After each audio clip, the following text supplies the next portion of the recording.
Hello and welcome back to Pykopedia. हम लोग previous year question की एनालिसिस कर रहे थे और उसमें हम लोग अभी एएलसी का कर रहे थे। एएलसी की 2015 की क्वेश्चन हमने एनालिसिस की हुई है, 2017 की भी की हुई है, 2023 की पार्ट 1 हमने की है ना।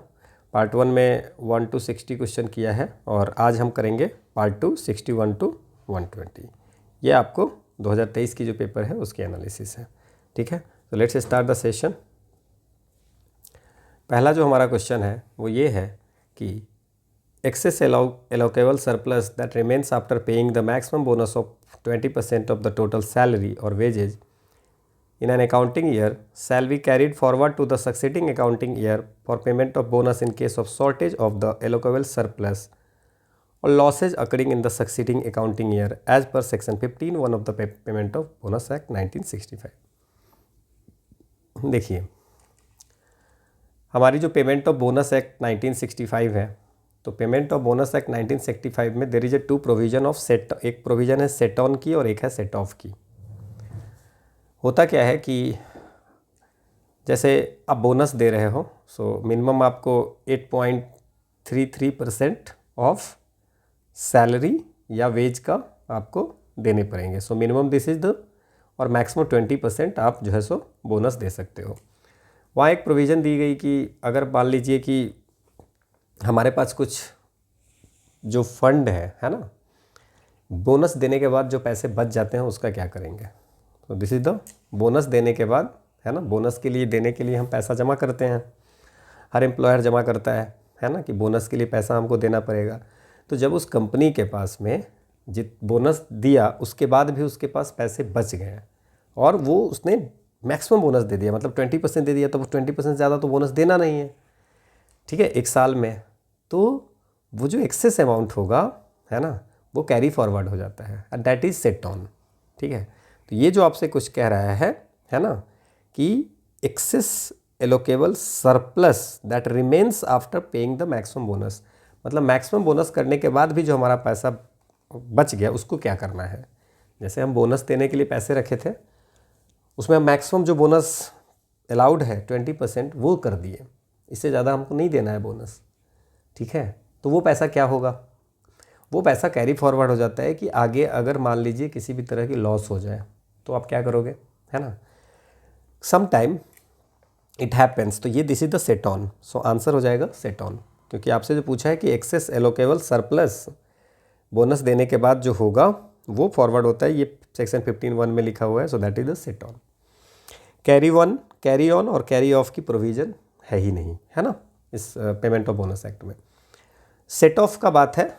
सेट ऑफ क्या होगा, मतलब कि उस पैसे को, सेट ऑन क्या हो जाए, केप्ट असाइड, जो पैसा बच गया उसको एक साइड पे रख देंगे। क्लियर, ठीक है। अब दूसरा चीज़ क्या होता है कि अब जो उनके पास पैसा है वो उस पैसे से वो मिनिमम बोनस भी नहीं दे पा रहे हैं, मतलब कि जो 8.33% जो सैलरी या वेजेज का जो पैसा देना है उतना भी उसके पास पैसा नहीं है। तो उसको क्या हो गया, शॉर्ट हो गया।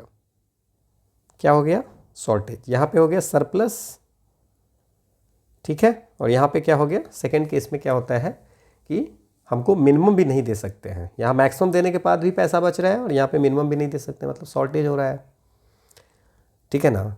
तो ये जो शॉर्टफॉल है वो भी कैरी फॉरवर्ड होगा 4 साल तक, है ना। तो बोलोगे कि सिर्फ कैरी फॉरवर्ड होता रहेगा, ये भी माइनस माइनस माइनस करके, है ना। और जिस समय सरप्लस हो जाएगा वो फंड तो वो मैनेज हो जाएगा। समझ में आ गया, ठीक है। तो बेसिकली क्या हो जाएगा कि सेट ऑन जो है हमको हेल्प करता है कि जो एक्सेस बोनस है उसका यूज करेंगे फ्यूचर के लिए, ठीक है ना। और सेट ऑफ का मतलब होता है, सेट ऑफ जो होता है वो हम लोग को अलाउ करता है कि जो भी शॉर्टफॉल हुआ है उसको टाइम के साथ साथ एडजस्ट करना है ना। कि प्रॉफिट अगर फ्लक्चुएट भी करे तो बोनस जो है सो हमें, जैसे मान लीजिए यहाँ पे अगर शॉर्टेज हो गया तो आप प्रॉफिट हुआ है कि नहीं हुआ इसे पता नहीं है ना। तो what ever profit circumstances, bonus आपका जो है वो देना ही पड़ेगा। इसीलिए सेट ऑन और सेट ऑफ का प्रोविजन इसमें लाया गया है। होप आपको समझ में आया। सेट ऑन पे क्वेश्चन पूछा है, अगली बार हो सकता है सेट ऑफ पे क्वेश्चन है। अगला हमारा क्वेश्चन है कि where in any accounting year an employer has paid customary bonus to an employee। कह रहा है कि किसी साल में, है ना, कस्टमरी बोनस इन्होंने दिया है, मतलब ठीक है किसी चीज़ के लिए दिया है। इंटरिम बोनस भी होता है, तो उस पर क्वेश्चन पूछ रहा है। ठीक है, कस्टमरी बोनस, क्लियर। ही शैल बी, कस्टमरी बोनस का मतलब हो गया जैसे कि पूजा वूजा के लिए अगर दे दिए, है ना, पूजा या किसी और कस्टम के लिए, है ना, जैसे मान लीजिए कि दिवाली बोनस मिलती है, या कोई और दुर्गा पूजा बोनस मिल गया, या मार्च में होली बोनस मिल गया, so that is the custom, है ना, रिवाज, आपके फेस्टिवल, उस पर बोनस मिला है। तो ये कह रहा है कि किसी साल एक कंपनी वाले ने क्या किया कि एम्प्लॉई लोगों को कस्टमरी बोनस दिया। अब उससे क्वेश्चन पूछ रहा है, he shall be entitled to deduct the amount of bonus so paid from the amount of statutory bonus payable to the employee under the Payment of Bonus Act 1965। Now there is a what is the customary bonus। आपको समझ में आ गया, किसी custom के लिए दे रहे हैं, है ना, किसी पूजा पाठ के लिए दे रहे हैं, जैसे दुर्गा पूजा है तो आप फेस्टिवल के लिए दे रहे हो, that is the customary bonus. One is the statutory bonus, जो कि आपको पेमेंट, स्टैच्यूटरी का मतलब क्या हो गया कि एक्ट में जो लिखा हुआ है वो प्रोविजन उसको आपको देना ही पड़ेगा उतना पैसा। तो कह रहा है कि अगर कोई कस्टमरी बोनस दे दिया तो क्या वो जो स्टैच्यूटरी बोनस में जो भी अमाउंट है कि मिनिमम 8.33% देना ही है, ठीक है, 8.33% ऑफ सैलरी देना ही है, उसमें से कट होगा। ये क्वेश्चन पूछ रहा है कि जैसे मान लीजिए कि 8.33 किसी का 10,000 हो रहा है, ठीक है, और इसने कस्टमरी बोनस में, तो ये तो हो गया स्टैच्यूटरी बोनस, ये तो देना ही है आपको। अब इसने कस्टमरी पूजा बोनस में 2,000 रुपया दे दिया, ठीक है, तो अब जो होगा इसको स्टैच्यूटरी बोनस में मात्र 8,000 देने पड़ेंगे, ये बोला है पहला। दूसरा है ही कैन नॉट डिडक्ट, नहीं वो डिडक्ट नहीं कर सकते हैं, कस्टमरी अलग है, इसका 2,000 दिए तो दिए, इसका भी 10,000 देना ही पड़ेगा, दूसरा ये कहता है। तीसरा कहता है कि the management is absolved of its liability to pay customary bonus in the next accounting year. तीसरा कहता है, जिसका कोई सेंस नहीं है, कि इस साल उसने अगर किसी पूजा पे, किसी धर्म विशेष, धार्मिक आयोजन के विशेष पे अगर आपको जो है सो पैसा दिया है तो अगली बार भी उसको देना ही पड़ेगा। ऐसा कुछ नहीं है, इस बार मेरे पास पैसा है, प्रॉफिट है तो हमने दिया, अगली बार नहीं देंगे, इसका तो कोई प्रोविज़न ही नहीं हो सकता है। The management is absolved of its liability to pay bonus under the payment of bonus in the next accounting year. अब ये कह रहा है कि मैनेजमेंट को एक ये चीज़ फ़ायदा हो जाएगा कि अगले फाइनेंशियल ईयर में, ठीक है, इतना पैसा नहीं देना होगा। मतलब ये जो 2,000 रुपया अभी दिए हैं पूजा में, वो अगली बार जो, अगर मान लीजिए अगली बार जो आपको 10,000 देने हैं, ठीक है ना, जो मैंने मान के रखा है यहाँ पे, वो आप मत देना।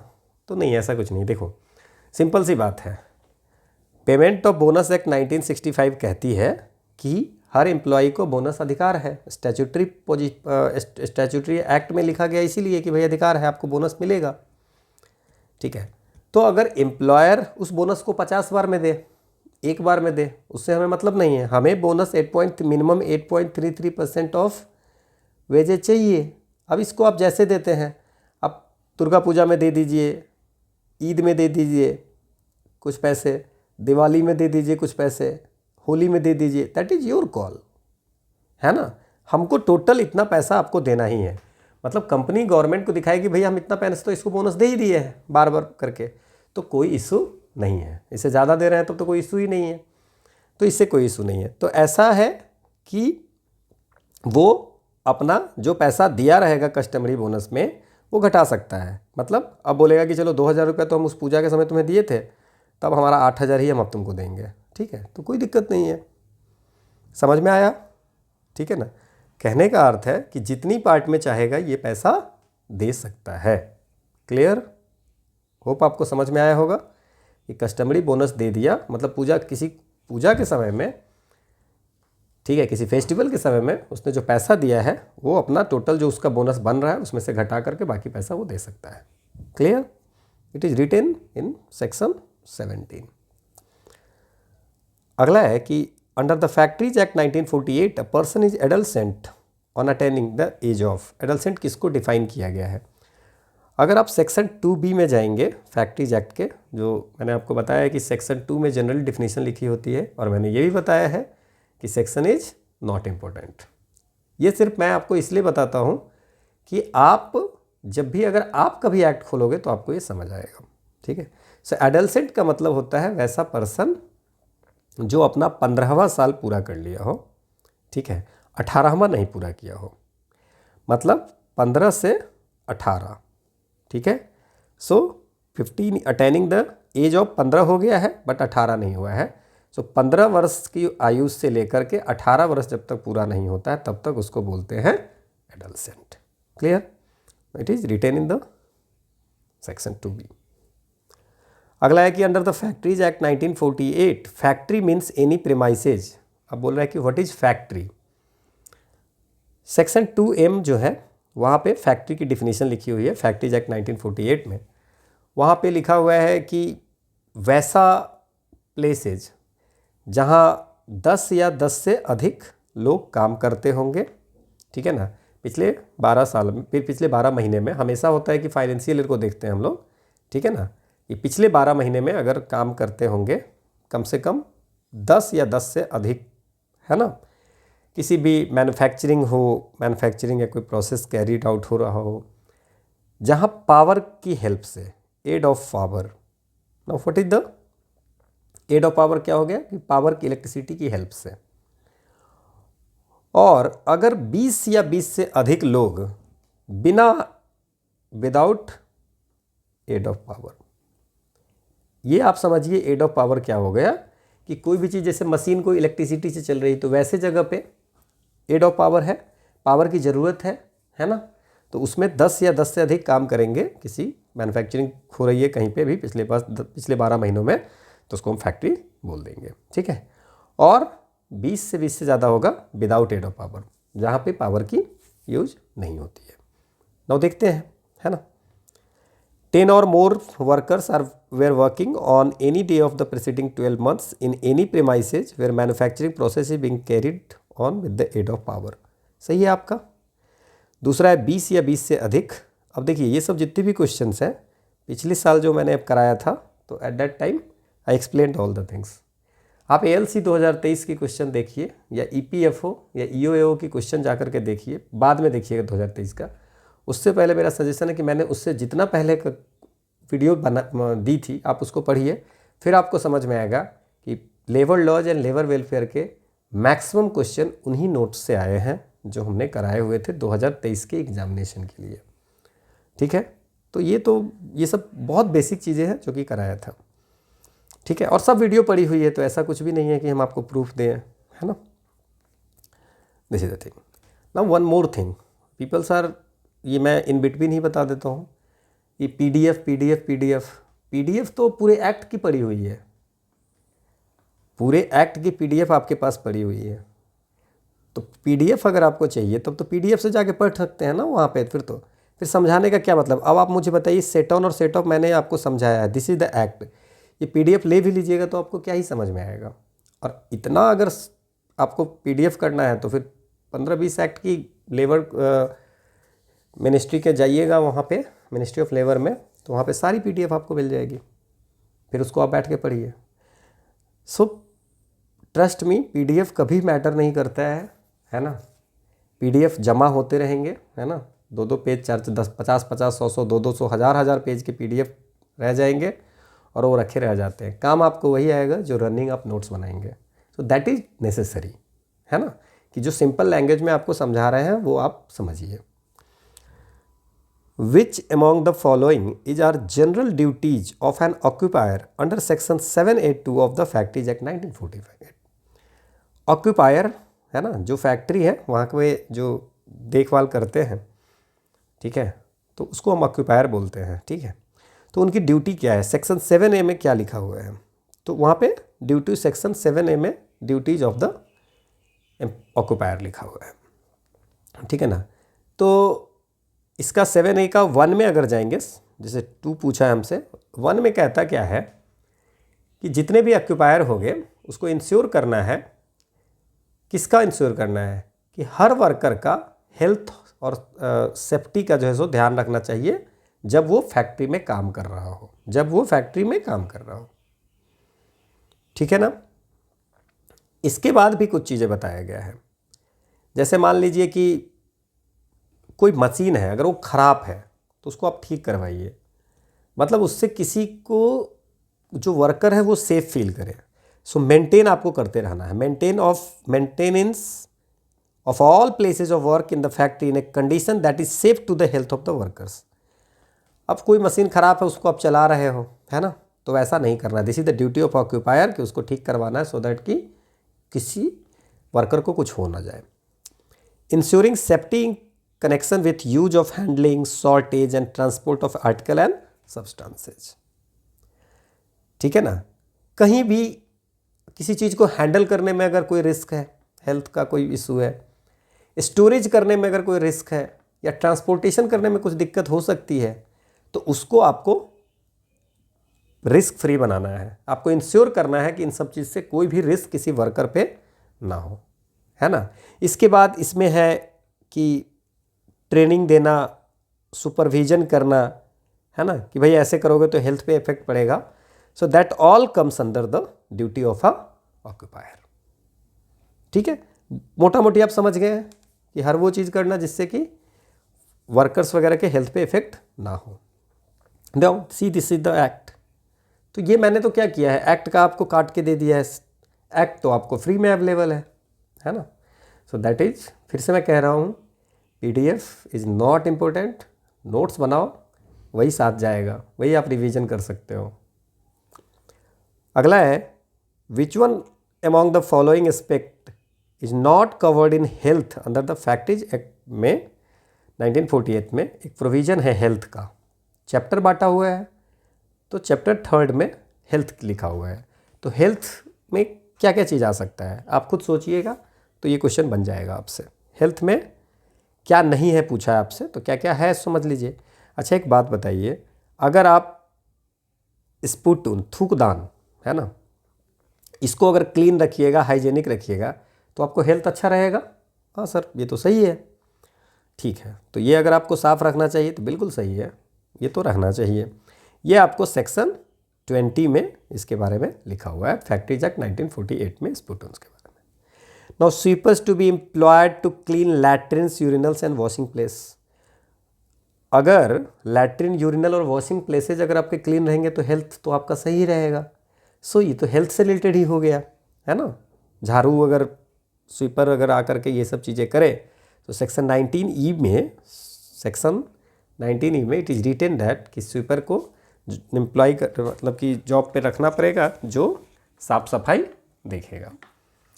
ये भी सही है। तीसरा है, maintaining temperature as will secure to worker reasonable condition of comfort. बोला टेम्परेचर ऐसा होना चाहिए, वैसा भी टेम्परेचर ना कर दो कि इतना कूल कर दो कि सबको सर्दी खांसी हो जाए, इतना भी गर्मी ना कर दो कि जिससे कि इशू लोगों को फिट आ जाए, है ना। तो टेम्परेचर को ही मेंटेन करना है। सो दैट इज ऑल्सो कहीं ना कहीं हेल्थ से रिलेटेड है। चौथा है, providing facilities for overnight accommodation in factories employing more than, जहाँ पे 500 या 500 अधिक वर्कर काम कर रहे हैं वहाँ पे रात में सोने की व्यवस्था देना। This is not a, health से रिलेटेड नहीं है। हेल्थ और हाइजीन से ये तीनों रिलेटेड है। अगर डस्ट हटाने हैं, वेंटिलेशन देने हैं, है ना, ओवर क्राउडिंग को कम करने हैं, लाइटिंग प्रॉपर होनी चाहिए, वाटर की फैसिलिटी होनी चाहिए, लैट्रिन यूरिनल की फैसिलिटी होनी चाहिए, स्पिटन्स की फैसिलिटी होनी चाहिए। These are the things. But आप कह रहे हो कि हमको रात में सोने की व्यवस्था दे देंगे तो उससे जो है सो हेल्थ से, तो this is not.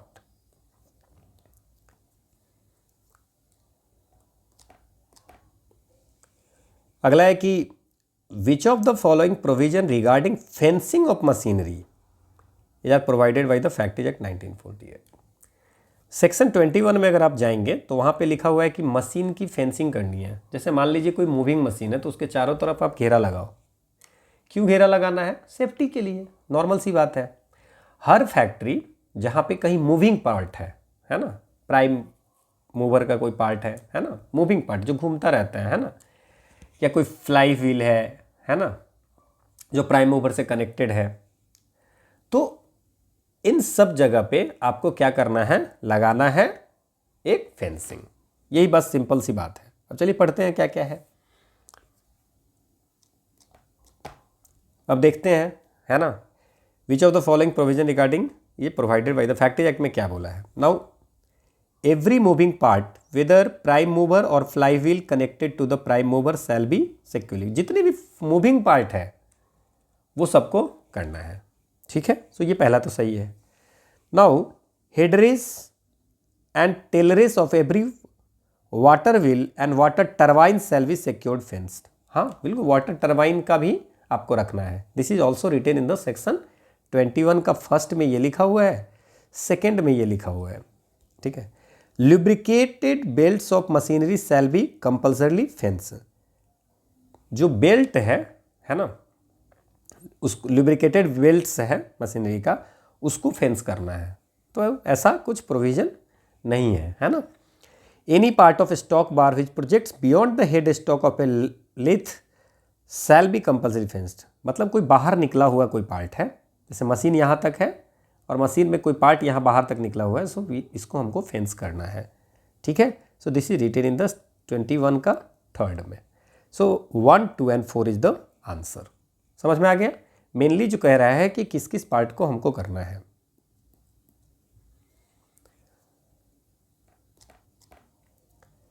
Which of the following provision relating to the measures to be taken to prevent explosion in a factory engaged in a manufacturing processes which produce a dust gas fumes and is likely to explode on ignition is are provided by। बोला कि कुछ ऐसी factories हैं जहाँ पे dust gas या fume की use होती है, ठीक है। वहाँ पे ऐसा हो सकता है कि आग से, है ना, आग से क्या हो सकता है, उससे विस्फोट हो सकता है इग्निशन करने से, ठीक है। तो ये एक्सप्लोड ऑन इग्निशन, ठीक है। तो ये पूछ रहा है कि ये प्रोविजन में क्या करना है, ठीक है ना, इसके लिए कौन सी प्रोविजन है, क्या करना है। तो सेक्शन 37 में जाएंगे अगर आप, ठीक है, वहाँ पे लिखा हुआ है कि अगर कोई भी फैक्ट्री होगा जहाँ पे ऐसी चीज़ों का मैन्युफैक्चरिंग होता हो या मैन्युफैक्चरिंग प्रोसेस से डस्ट निकलता हो या गैस निकलता हो या फ्यूम, है ना, ये सब चीज़ें अगर निकलता होगा और ऐसा लग रहा होगा कि एक्सप्लोड कर सकता है ऑन इग्निशन, ठीक है ना, तो उसके लिए कुछ मेजर्स आपको लेने पड़ेंगे। So there are 3 measures. The first measure is effective enclosure of plant and machinery use in the process, ठीक है ना। तो ऐसे का जो है सो इनक्लोजर सही होना चाहिए, ठीक है ना। इस प्रोसेस में जो जिसमें डस्ट गैस फ्यूम्स निकलता है उसका इनक्लोजर जो है सो सही होना चाहिए, ठीक है। दूसरा है ensure accumulation of the dust at one corner. पूरे डस्ट को एक जगह एक्यूमुलेट करेंगे, that is not a make any sense. कोई सेंस नहीं है कि सब डस्ट को लेकर के एक जगह कर देंगे जो आग नहीं लगेगा, तो और लग सकता है आग इकट्ठा होकर। एक्सक्लूजन और effective enclosure of all possible source of ignition. जहाँ से भी आग लग सकता है ना, उसको ख़त्म करेंगे, उसको जो है सो, ठीक है ना, जितने भी है उसको जो है सो एक्सक्लूजन और इफेक्टिव इनक्लोजर बंद करेंगे या हटा देंगे, है ना, जितने भी सोर्स ऑफ इग्निशन है, ठीक है। आग लगने का इग्निशन होगा ही नहीं तो फिर वो लगेगा नहीं आग। 2 प्रोविजन हुआ। तीसरा है, चौथा है ensure that the gas is not full smelling. अब आपको ये सोच जा करके गैस सूंघना है कि भाई देखेंगे कि गैस कैसा स्मेल कर रहा है, दैट इज कोई सेंस ही नहीं है कि गैस सूंघेंगे पहले तब जा करके कहेंगे। गैस सूंघने से क्या हो जाएगा आपका, कुछ नहीं होगा, है ना।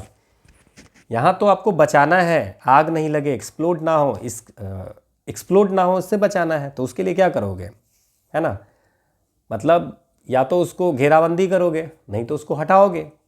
तो ये सेक्शन 37 का ए सब क्लॉज में है, ठीक है, और ये जो है सो सी सब क्लॉज में है। So there is, so answer तो 1 और 3 हो गया। एक बी सब क्लॉज भी है ना, वहाँ पे है कि रिमूवल और prevention of accumulation of such dust gas. हमको क्या करना है, हमको कोशिश करना है कि ये जो डस्ट होगा या गैस होगा वो एक्यूमुलेट ना हो, एक जगह जमा ना हो, जिससे आग और बड़ा सा विस्फोट हो सकता है। और यहाँ पे आपको क्या लिया है, लिख दिया था ensure accumulation of the dust at, एक कॉर्नर पे हम सबको एक्यूमुलेट करेंगे, ठीक है, दैट इज रॉन्ग, ठीक है। अगला है which one of the following statement relating to fact is not correct. पहला है कि creche should be provided in a factory employing ordinarily more than 30 women. 30 से ज़्यादा वीमेन अगर किसी फैक्ट्री में काम करती है तो वहाँ पे क्रेज की फैसिलिटी होनी चाहिए। बिल्कुल section 48 of the factories act 1948 में ये प्रोविज़न है कि हर वो फैक्ट्री जहाँ पे 30 से ज़्यादा वीमेन वर्क कर रही होगी वहाँ पे देना पड़ेगा एक क्रेज की फैसिलिटी, ठीक है। Craze can be used by all children. Craze जो है सो हर चिल्ड्रन के द्वारा यूज किए जाएगा, ये गलत है। वहाँ पे ये भी प्रोविज़न है कि use of children under the age of 6 year, less than 6 year तक का लोगों को यूज है, तो ऑल वाले बात हो गई गलत, नॉट पूछा है, बी आंसर। तीसरा है कि एवरी फैक्ट्री एम्प्लॉइंग ऑर्डरली 500 और more worker should employ prescribed number of welfare officer. सही बात है, सेक्शन 49 हमारा यही कहता है, हर वो फैक्ट्री जहाँ पे 500 या उससे अधिक वर्कर काम कर रहे होंगे वहाँ पे, ठीक है, रखना पड़ेगा welfare officer. Adult means a person who has completed 18 years of age. मैंने अभी थोड़ी देर पहले आपको बताया था कि एडल्सेंट जो होते हैं वो 15 साल कंप्लीट कर लिए होते हैं, बट 18 से पहले तक की जो उम्र होती है उसको हम लोग एडल्सेंट बोलते हैं। सिमिलरली 18 ईयर्स कंप्लीट कर लिया that means adult. It is written in the, आपको सेक्शन 2 में आप जाइएगा एडल्ट का डिफिनीशन तो वहाँ पे लिखा हुआ है, क्लियर। सो बी गलत है। अगला क्वेश्चन है, अब देखिए इस क्वेश्चन को, mister x who is occupier of a factory, ठीक है ना, ऑक्युपायर ऑफ द फैक्ट्री मतलब मैनेजमेंट देखता है, employing 20 workers ask the employees to work from 9 बजे से 6:30 बजे तक, ठीक है। फैक्ट्री है जहाँ पे 20 वर्कर काम करते हैं, वहाँ पे ऑक्युपायर कहता है कि आपको जो है सो 9 बजे से 6:30 बजे तक काम करना है, उसमें आधे घंटे का आपको ब्रेक मिलेगा, ठीक है। Workers are given Sunday as weekday holiday, और आपको संडे को छुट्टी भी मिलेगा। तो कहता है क्या ये संभव है, आपसे पूछ रहा है कि क्या ये संभव है। अब देखिए इस क्वेश्चन में जो सारे ऑप्शन है वो यस लिखा हुआ है, ठीक है। तो आप बोल रहा है, अब देखिए पहले तो देखते हैं कि इसमें फैक्ट्रीज एक्ट एप्लीकेबल है कि नहीं, ठीक है। तो हम देख रहे हैं कि 20 वर्कर काम कर रहे हैं तो फैक्ट्रीज एक्ट तो एप्लीकेबल होगा, चलिए ठीक है। अब ये कह रहे हैं कि भैया 9 बजे से लेकर के 6:30 बजे तक आपको काम करने हैं, ठीक है, क्लियर। अब इसमें जो है सो टोटल होते हैं 9 घंटे 30 मिनट, राइट, 9 घंटे 30 मिनट। हमारा सेक्शन 51 कहता है, सेक्शन 51 क्या कहता है कि कोई भी वर्कर, एडल्ट वर्कर है ना, किसी भी फैक्ट्री में 48 आवर से ज़्यादा काम नहीं करेगा इन अ वीक, और there is a provision of a leave also. पूरे 7 दिन में 1 दिन का आपको लीव है, चलो इसको तो फॉलो कर रहा है कि लीव ले रहा है। इसके बाद उनको गैप भी देना चाहिए, है ना, ब्रेक देना चाहिए, ब्रेक का भी फॉलो कर रहा है। However that break is for 1 hour. तो अब पूछ रहा है कि क्या ये एप्लीकेबल होगा, यस सीधा है, सब में यस ही लिखा हुआ है, तो पढ़ते हैं पूरी। If workers are given extra incentive देंगे तो इसका ये मतलब नहीं है कि आप रूल्स को फॉलो नहीं करेंगे। सिर्फ मेल के लिए होगा, ये तो फिर पार्सलिटी हो गया, ये मेल के लिए होगा फीमेल के लिए नहीं होगा। एडल्ट वर्कर में दोनों आते हैं अगर सेक्शन 51 में जाएंगे तो, जहाँ पे वीकली आवर्स के बारे में डिस्कस किया हुआ है। एक देखते हैं, एक ऑप्शन ये थोड़ा सा बड़ा है, देखते हैं इसको पढ़ के। यस कर सकते हैं, ये स्कीम को लागू कर सकते हैं subject to approval of the chief inspector, लेकिन चीफ इंस्पेक्टर से परमिशन लेना होगा, बिकॉज यहाँ रूल्स तो टूट रहे हैं। सर कैसे टूट रहे हैं, 1 घंटे का ब्रेक मिलना चाहिए, इनको आधे घंटे का ब्रेक मिला है, ठीक है, छुट्टी तो 1 मिली है, चलो ठीक है कोई दिक्कत नहीं है। 48 आवर का काम करना है, ठीक है, तो उससे ज़्यादा का काम कर रहे हैं, तो इसके लिए क्या करना पड़ेगा, जाना पड़ेगा चीफ इंस्पेक्टर के पास में, ठीक है, और उनको सिचुएशन बतानी पड़ेगी कि भाई इस पर्टिकुलर सिचुएशन के कारण हमें इस प्रोडक्ट को ज़्यादा बनाना है, इसकी डिमांड ज़्यादा है, या मशीन कोई काम नहीं कर रहा जिस कारण से हमको एक ही मशीन पे ज़्यादा वर्क करना पड़ता है, व्हाटएवर, चाहे एक यूनिट फेल हो गई है सो इसी यूनिट पे सारा काम करना है, कुछ भी ऐसा वो अपना सिचुएशन बताएंगे। And also to the limit prescribed under the section 50, yes subject to approval of the chief inspector in specified situation and also to the limit prescribed under section 51 of the act। 51 of the act में वही लिखा हुआ है कि 48 hours पूरे सप्ताह में नहीं करवानी है, ठीक है। मतलब आप 9:30 बजे से 6:30 बजे तक करवा रहे हो, चलो ठीक है, बट ओवरऑल एक सप्ताह में 48 आवर्स से ज़्यादा नहीं करवा सकते हो। वो भी आपको परमिशन लेना पड़ेगा।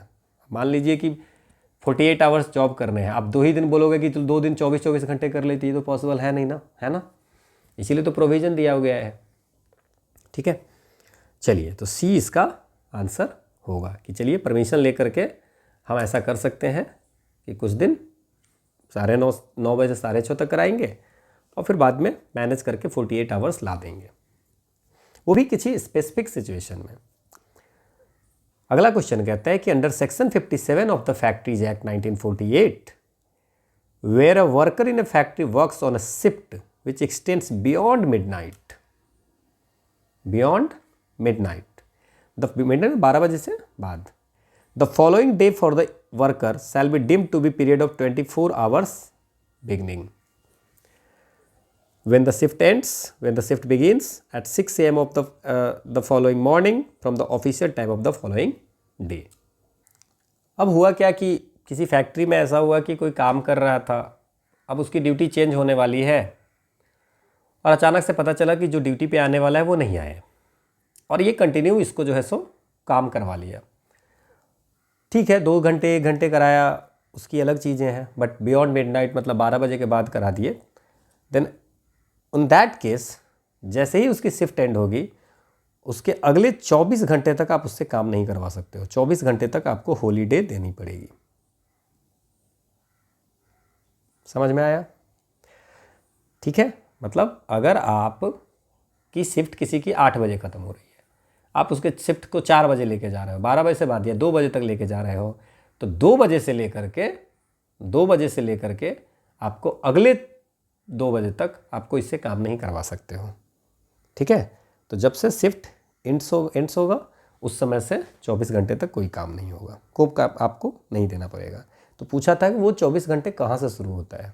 ठीक है, as per the factories act 1948 all inside walls ceiling staircases of the factory shall be repainted और refurnished otherwise than with the washable water paints. मैं कितने दिनों पे आपको पेंटिंग वेंटिंग बार बार कराना चाहिए फैक्ट्री के वॉल का, सीलिंग का, है ना। सेक्शन 11 में पूरी डिटेल में लिखी हुई है ना। सेक्शन 11 में it is written in detail that ये हर 5 साल पे, है ना, हर 5 साल पे आपको जो है करवाने हैं क्या, एटलीस्ट कम से कम एक बार 5 साल में आपको पेंट करवाने हैं, है ना।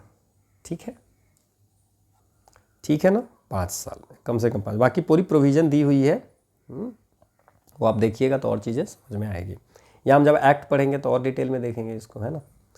How many workers are required to be ordinarily employed in the factory for the provision of canteen facility. कितने कम से कम वर्कर होगा तो कैंटीन फैसिलिटी होनी चाहिए।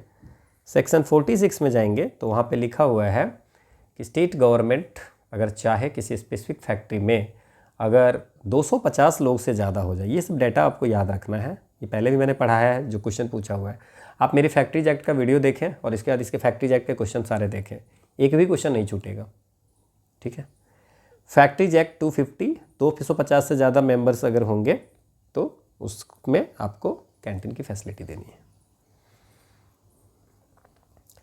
विच one among the following was the first federation of trade unions in India. सबसे पुराना पूछ रहा है, सबसे फर्स्ट। टेक्सटाइल लेबर एसोसिएशन पूछ रहे हैं, textile labour association, then Indian National Trade Union Congress है, All India Trade Union Congress है, ये तो 1920 में बना था, है ना। हिंद मजदूर सभा ये 1948 में बना था, इस पर हम लोग बहुत बार क्वेश्चन कर चुके हैं। Indian National Trade Union Congress जो है सो 1947 में किया था, है ना। तो ये सब तो होना नहीं है, है ना। टेक्सटाइल लेबर एसोसिएशन जो है वो सबसे पहले फॉर्म हुआ था, ठीक है ना। बट फॉर्मेशन जो है ये आपको, फॉर्मेशन इसकी सबसे पहले हुई थी फर्स्ट। बट जो All India Trade Union Congress है वो फर्स्ट फेडरेशन है, ठीक है, first federation of trade union at national level. So answer जो होगा All India Trade Union Congress. Because question क्या पूछा है, which one among the following was the first federation of trade union.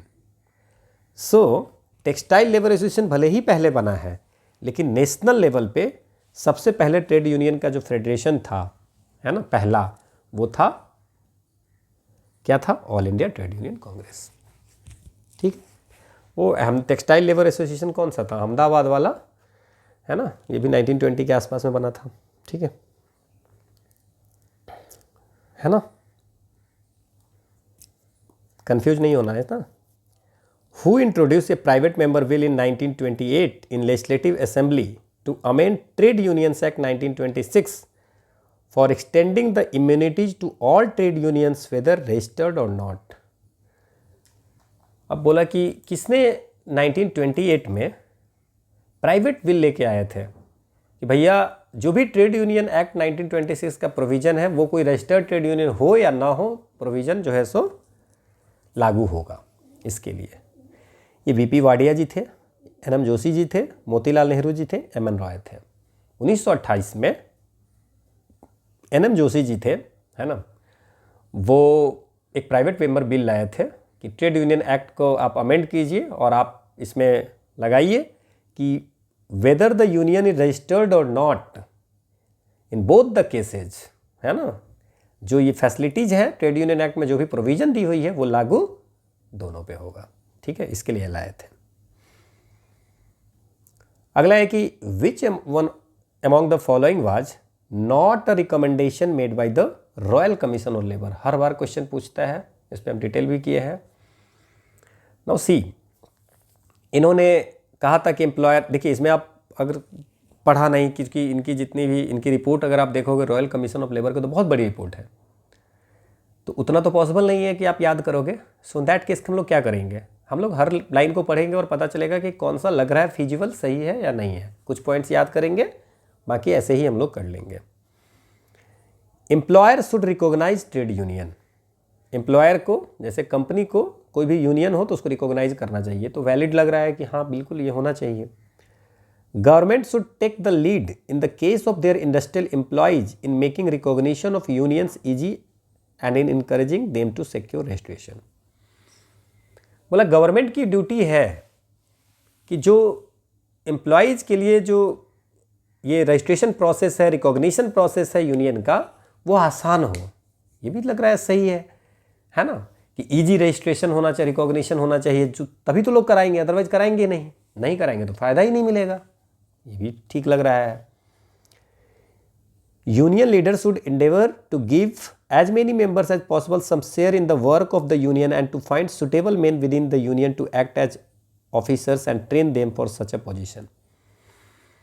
बोला कि जो भी उसमें लीडर्स होंगे उसको कोशिश करना चाहिए कि ज़्यादा से ज़्यादा काम जो होगा, इंटरनल डेमोक्रेसी होनी चाहिए। तो किसी भी यूनियन में ये तो अच्छी बात है कि इंटरनल डेमोक्रेसी होनी चाहिए, है ना, सबको काम मिलना चाहिए, वर्क ज़्यादा से ज़्यादा लोगों को बांट करके काम करने हैं, है ना, और सुटेबल जो आदमी हो वही ऑफिसर्स बने, है ना, उस यूनियन के। तो ये तो अच्छी बात है।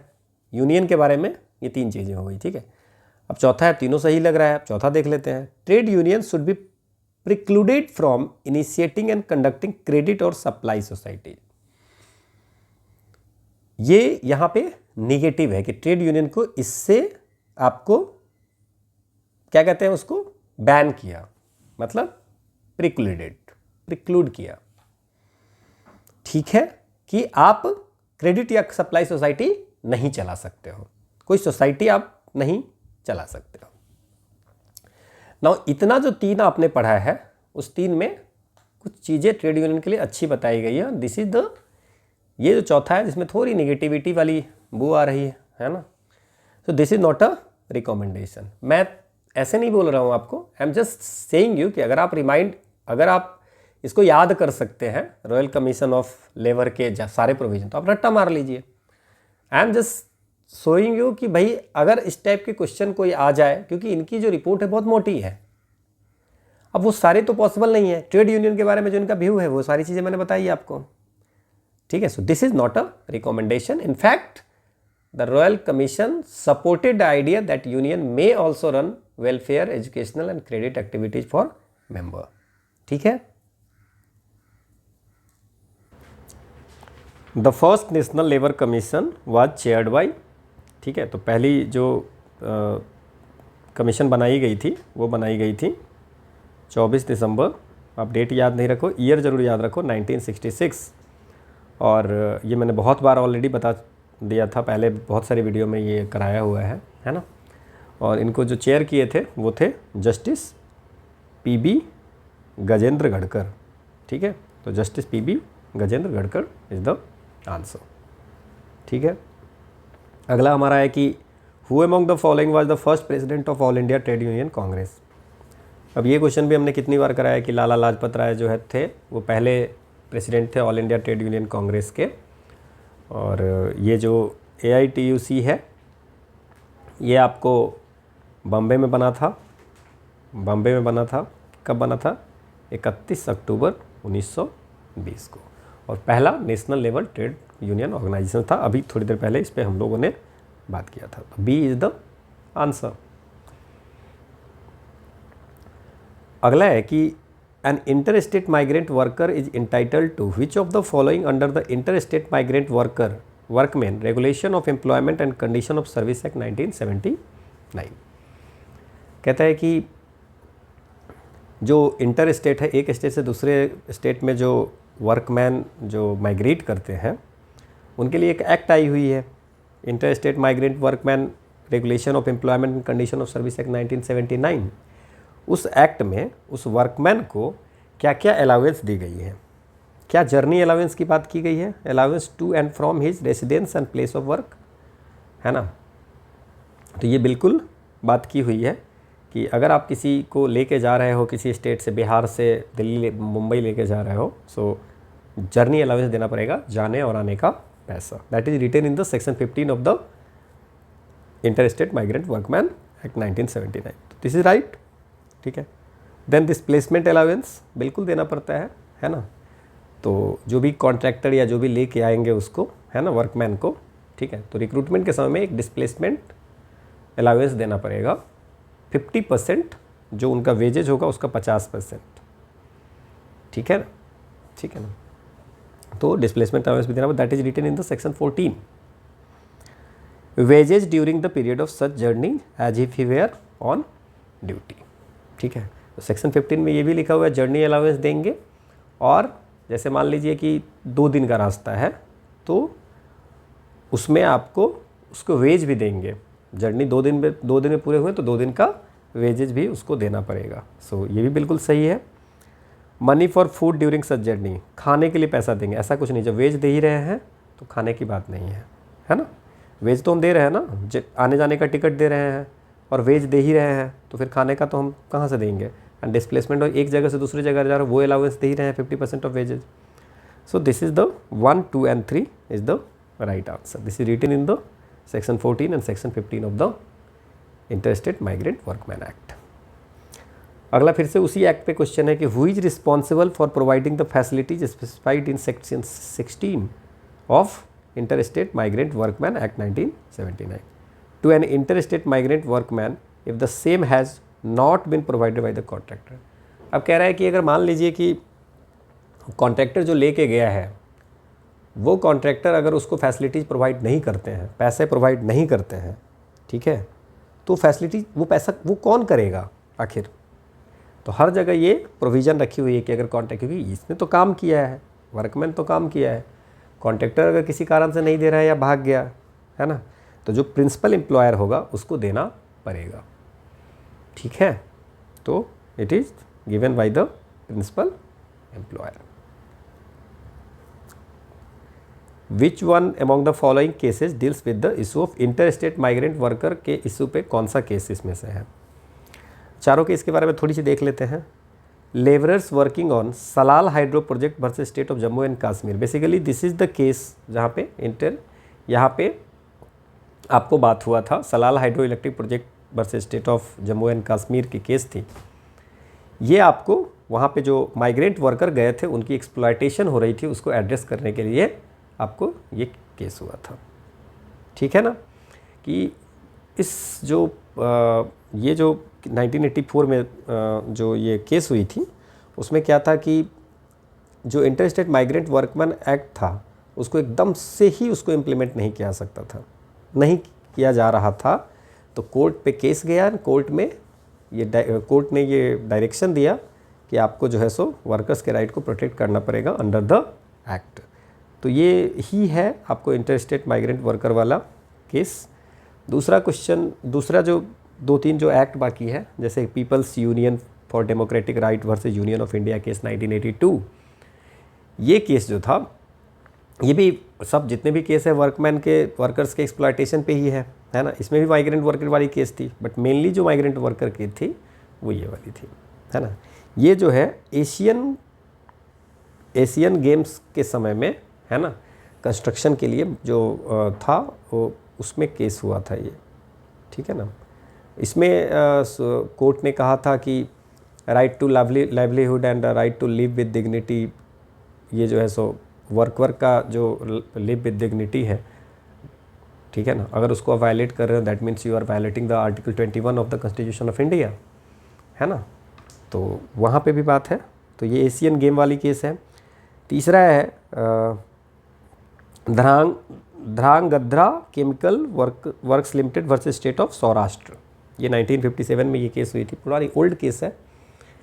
ठीक है। तो ये जो केस थी, यहाँ पे उन्होंने ये कहा था कि हु इज़ द वर्कमैन, उन्होंने डिफ्रेंशिएट किया था, है ना, कि वर्कमैन कौन है और इंडिपेंडेंट कॉन्ट्रैक्टर कौन है।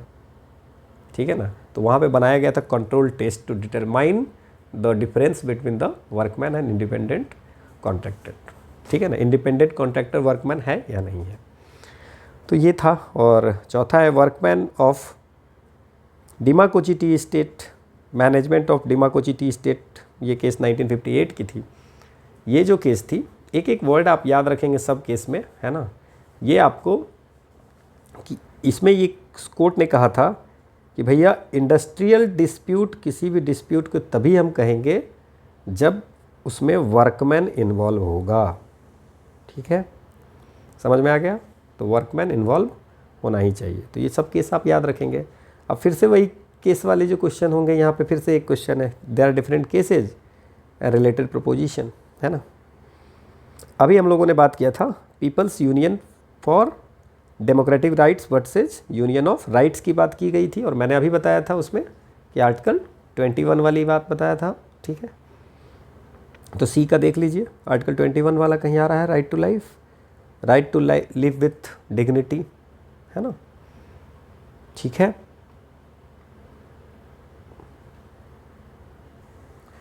इसमें आपको मैटरनिटी बेनिफिट का नहीं था। इसमें People's union for Democratic Rights Union of India का जो केस हुआ था, ये इसमें एशियाड गेम वाला मैंने आपको बताया था। एक चीज़ मैं और इसमें बता देता हूँ कि what are the issues there. Issues जो वहाँ पे था वो आपको था violation of article 24, child labour कराए जा रहे थे वहाँ पे, एंड मिनिमम वेजेज एक्ट के, मिनिमम वेज को मैंने कहा ना कि लिव विथ द डिग्निटी, आप इतना पैसा देना है कि आपको लिव लाइफ विथ डिग्निटी, ये आपको इंश्योर करना है। ठीक है, so minimum wages act and article 24 को वायलेशन था, इसलिए केस की गई थी। पहला है Pradeep Kumar Biswas versus Indian Institute of Chemical Biology. इसकी 2002 में केस हुई थी। इसमें पूछा गया था कि भैया आर्टिकल 12 के अंतर्गत CSIR जो है स्टेट है या नहीं। आपको पता है कि हमारे संविधान के अनुच्छेद 12 में डिस्कस किया गया हुआ है कि स्टेट किसको बोलेंगे, है ना, कि व्हाट इज स्टेट। तो वहाँ पे क्वेश्चन इस केस में Pradeep Kumar Biswas versus Indian Institute of Chemical Biology में यही केस हुआ था कि क्या CSIR स्टेट है या नहीं अंडर आर्टिकल 12। तीसरा है Manisha Priyadarshini versus Aurobindo college of evening, ये केस थी। तो मनीषा प्रियदर्शनी, इसमें क्या था, मैटरनिटी बेनिफिट आपको के कारण केस हुआ था। So this is the maternity benefit act. Issues था मैटरनिटी बेनिफिट एक्ट के तहत उसको छुट्टी नहीं मिल रही थी। देन लास्ट वन है state of Gujarat versus Shri Ambika mills 1974 के केस थी। इसमें क्या था कि बॉम्बे लेबर वेलफेयर फंड बनाई गई थी, है ना, और उसमें बहुत सारे पैसे जमा हो गए थे। तो उसके unpaid accumulation under the Bombay labour welfare fund act 1953, उसके कारण ये केस हुआ था कि इस पैसे का क्या करना है। क्लियर? ठीक है, सो आंसर सी हो जाएगा। अगला है कि which one among the following provision relating to the welfare is not provided in the part 4 of the constitution of India. Part 4 में क्या नहीं है? मैटरनिटी लीव है, equal pay for equal work है, right to form from trade unions, living wages for workers.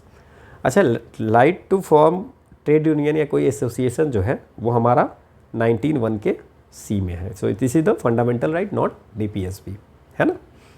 ठीक है, freedom to form any association comes under the freedom of speech and expression which is in article 19, है ना। तो जब 19 में है तो ये right to form trade union कभी भी पार्ट 4 में नहीं हो सकता है। पार्ट 4 DPSP है। Now you can say that कि मैटरनिटी बेनिफिट, मैटरनिटी रिलीफ के लिए स्टेट को इंश्योर करना है ना, कि वर्क जहाँ पे हो रहा है कि वर्क का कंडीशन जो होगा जस्ट एंड ह्यूमन होना चाहिए और मैटरनिटी रिलीफ मिलना चाहिए। So this is written in the article 42। तो ये तो पार्ट 4 में ही है। Equal pay for equal work किस में लिखा हुआ है? 39 सेक्शन 39 आर्टिकल 39D में हमारे संविधान में लिखा हुआ है कि हमारे स्टेट को ये इंश्योर करना है कि हर पर्सन, चाहे मेन हो या वुमेन, उसको अगर समान काम के लिए समान वेतन मिलेगा। ठीक है, सो 39D which is also DPSP। Living ways for worker article 43 में आप जाइए। आर्टिकल 43 में लिखा हुआ है ना, कि स्टेट को ये इंश्योर करना चाहिए with by the suitable legislation, है ना, कि आपको कोई भी वर्कर हो उसको लिविंग वेज मिलना चाहिए, है ना, सो दैट ही कैन उनकी जो लाइफ हो, डिसेंट स्टैंडर्ड ऑफ लाइफ आप आराम से वो जी सके। So this is this all written in the constitutions in DPSP. The only one right to form trade unions is not written. अगला है the concept of equal pay for equal work under article 39D of the constitution of India applies to. देखो अभी equal pay for equal work पे question पूछा और अगला ही question जो है सो 39D equal pay for equal work है ना। So person possessing similar qualification only, person appointed to the same post, all men, जितने मेन एंड वुमेन होंगे सब मेन वुमेन का समान वर्क के लिए आपको समान पेमेंट। ठीक है, so this is written in the 39D। अगला हमारा क्वेश्चन है कि which one among the following provision do not find mention in the constitution of India. इनमें से कौन सा कॉन्स्टिट्यूशन ऑफ इंडिया में नहीं लिखा है? फिर से वही टाइप का, उसी टाइप का क्वेश्चन है।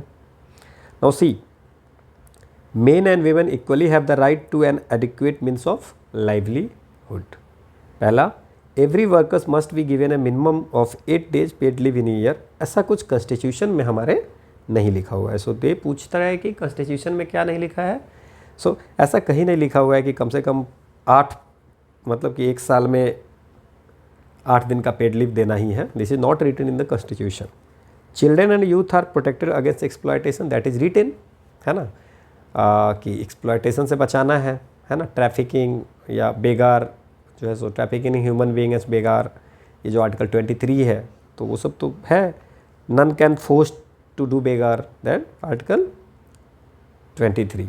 इवन 39 के F में जाएंगे अगर तो वहाँ पे लिखा हुआ है कि चिल्ड्रेन को उसको हेल्दी मैनर में उसको ऐसी फैसिलिटी देना है, अपॉर्चुनिटी देना है, सो दैट कि वो अपनी चाइल्डहुड को एंजॉय कर सके। ठीक है ना, उसका कोई एक्सप्लॉयट ना करे, एक्सप्लॉयटेशन नहीं करे। So that is written in the 39F।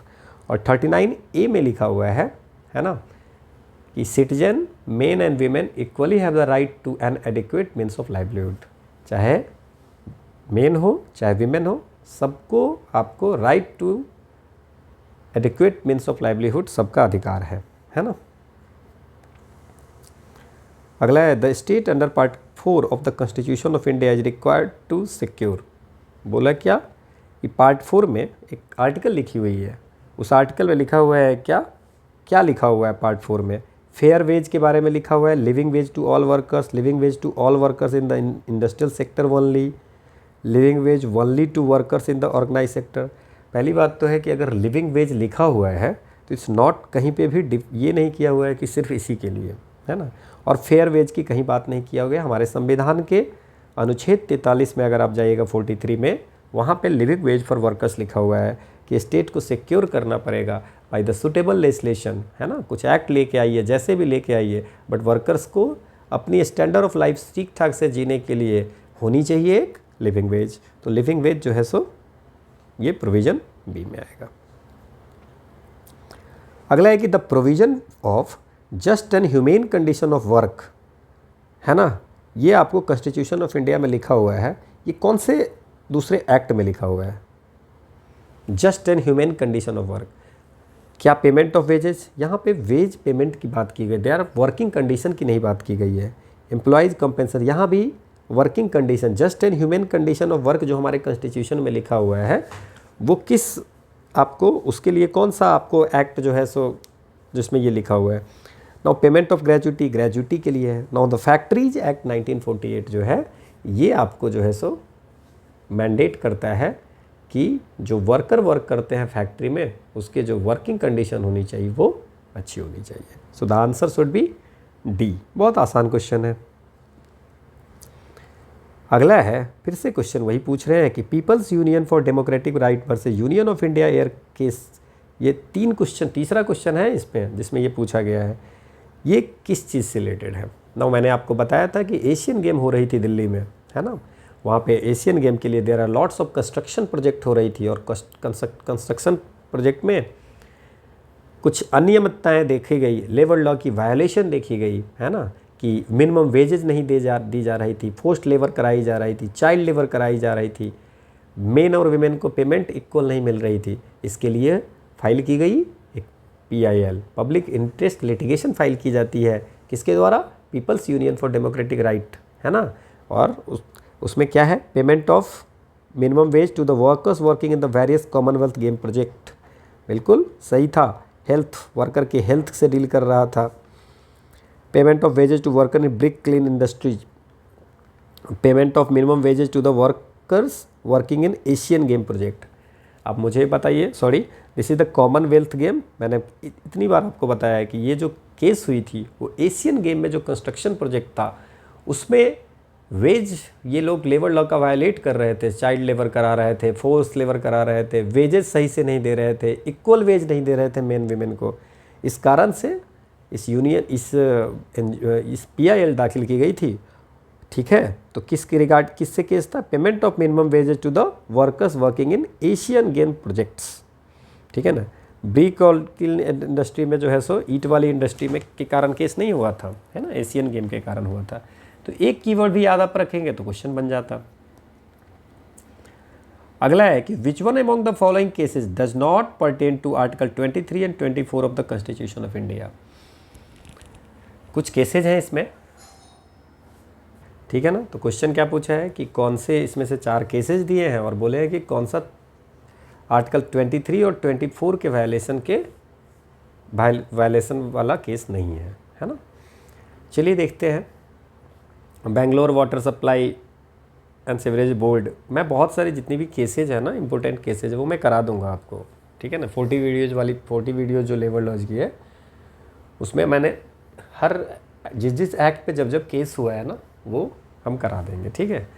So Bangalore water supply वाली जो केस थी, तो उस केस में ये हुआ था कि इंडस्ट्री कौन क्या होता है ना, कि इंडस्ट्रियल डिस्प्यूट एक्ट 1947 में इंडस्ट्री का डिफिनेशन में क्या क्या आया। तो वहाँ पे एक बात हुई थी कि ट्रिपल टेस्ट की, बोला कि कोई इंडस्ट्री है या नहीं, है ना, कोई ऑर्गेनाइजेशन इंडस्ट्री है या नहीं, ठीक है ना, उसको करने के लिए बनाई गई थी ट्रिपल टेस्ट। बस इतना याद रखो, इससे ज़्यादा कहीं याद रखने की ज़रूरत नहीं। सो देयर इज़ यहाँ पे कहीं भी आर्टिकल 23 और 24 की वायलेशन की बात नहीं थी, समझ में आ गया। यहाँ पे कोर्ट ने एक टेस्ट बताया था, बोला कि भाई कैसे हम पता करेंगे कि कौन सा ऑर्गेनाइजेशन इंडस्ट्री है, कौन सा इंडस्ट्री नहीं है as per the industrial dispute act 1947। तो वहाँ पे ट्रिपल टेस्ट बताया था, 3 चीज़ें, कि इन तीन चीज़ों के कारण अगर ये 3 चीज़ों को क्वालिफाई करेंगे तो दैट इज़ द इंडस्ट्री, नहीं तो नहीं। ठीक है, तो that is given by the court. तो कौन सा आर्टिकल 23, 24 के वायलेशन रिलेटेड नहीं है, तो समझ में आ गया। दूसरा है, नाम से क्लियर है, अगर आप ठीक से देखेंगे, बंधुआ मुक्ति मोर्चा है ना, बंधुआ मजदूर है ना, पोस्ट लेबर का हो गया ना। सो बंधुआ मुक्ति मोर्चा अगर भारत सरकार पे केस कर रहा है तो दैट मीन्स डेफिनेटली कहीं ना कहीं आर्टिकल 23 और 24 का वायलेशन हुआ होगा, है ना। तो ये बिल्कुल, ये आपको जो है सो वायलेशन आर्टिकल 23, 24 का ही है। ठीक है ना। सुप्रीम कोर्ट ने 1948 में कहा था, है बॉन्डेड लेबर पे। हाँ, फरीदाबाद डिस्ट्रिक्ट की ये कहानी है, बंधुआ मुक्ति मोर्चा वाली, है ना।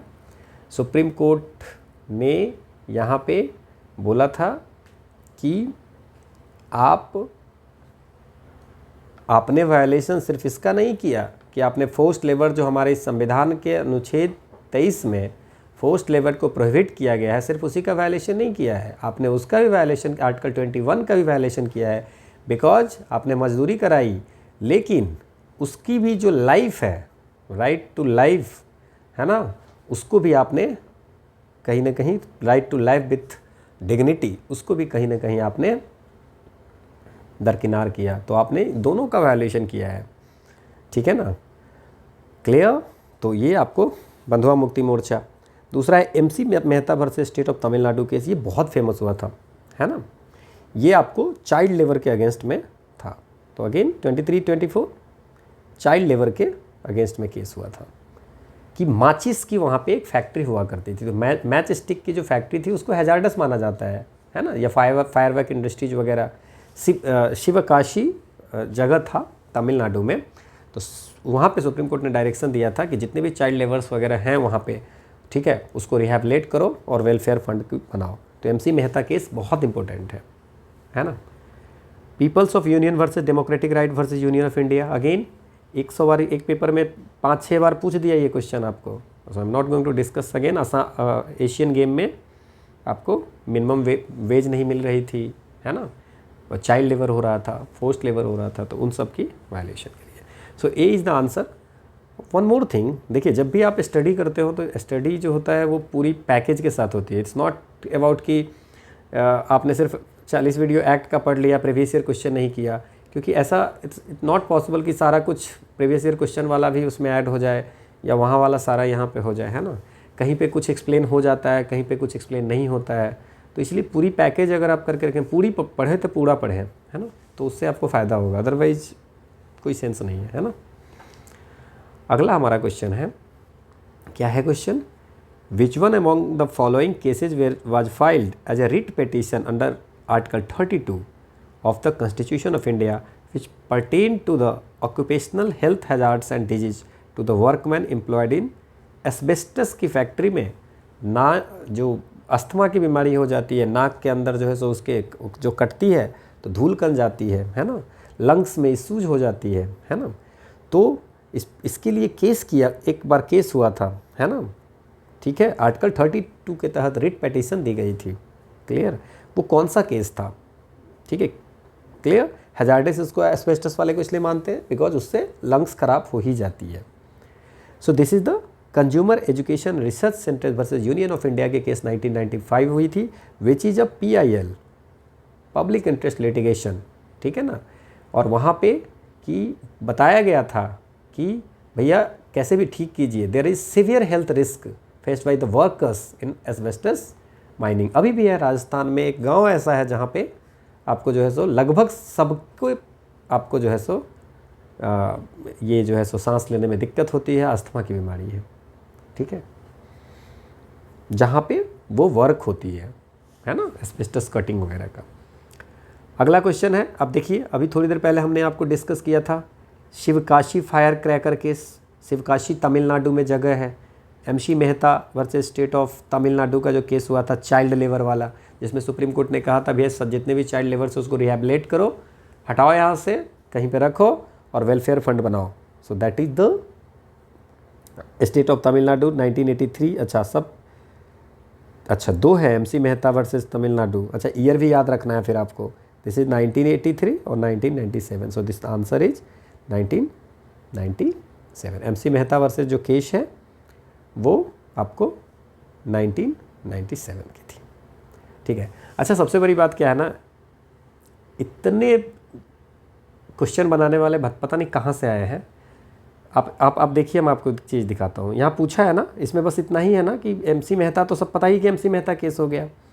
अब एमसी मेहता केस एक ईयर वाला है और किसके साथ है, वो बस अंतर था। छोड़ दीजिए, आपको कुछ नहीं पता है।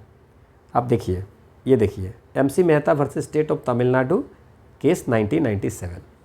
तो मतलब सेम क्वेश्चन यूपीएससी भी एक ही पेपर में 2-3 बार पूछ रही है। अगर आप क्वेश्चन को भी ठीक से देखेंगे तो समटाइम आप आंसर दे पाएंगे।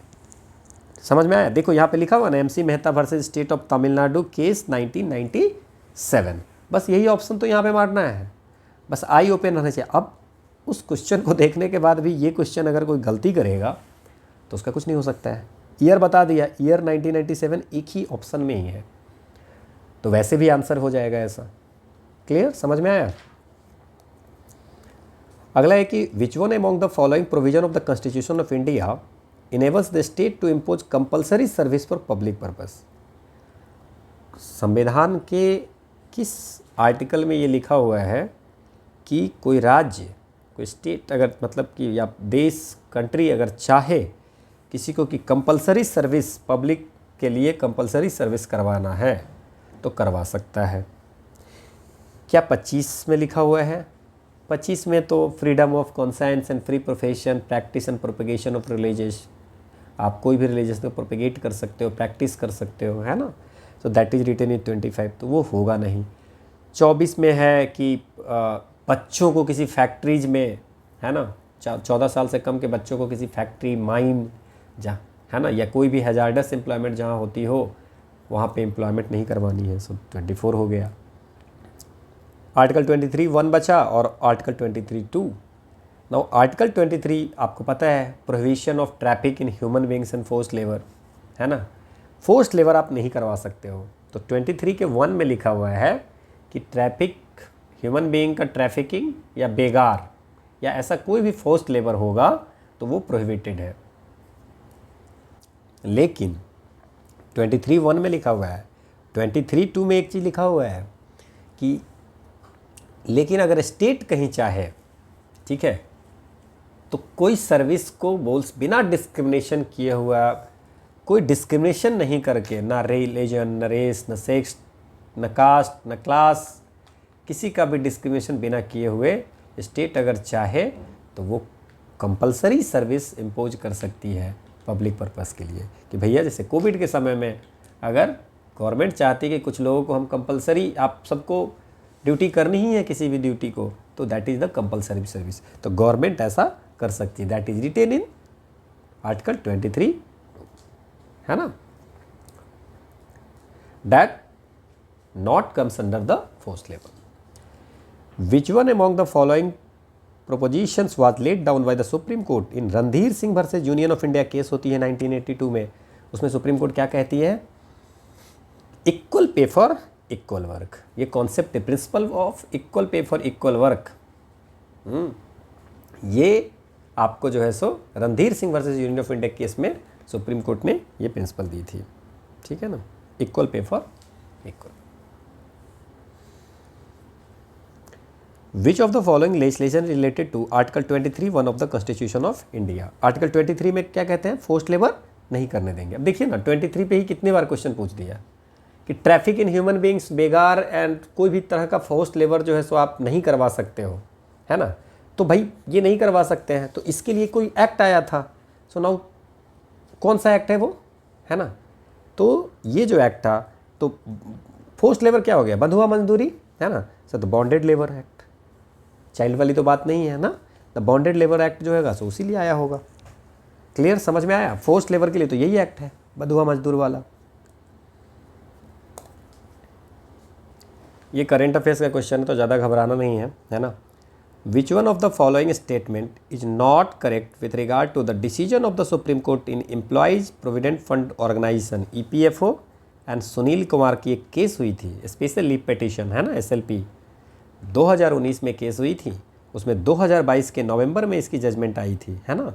तो 2023 में जब पेपर हुई थी तो ये क्वेश्चन पूछ लिया गया आपसे।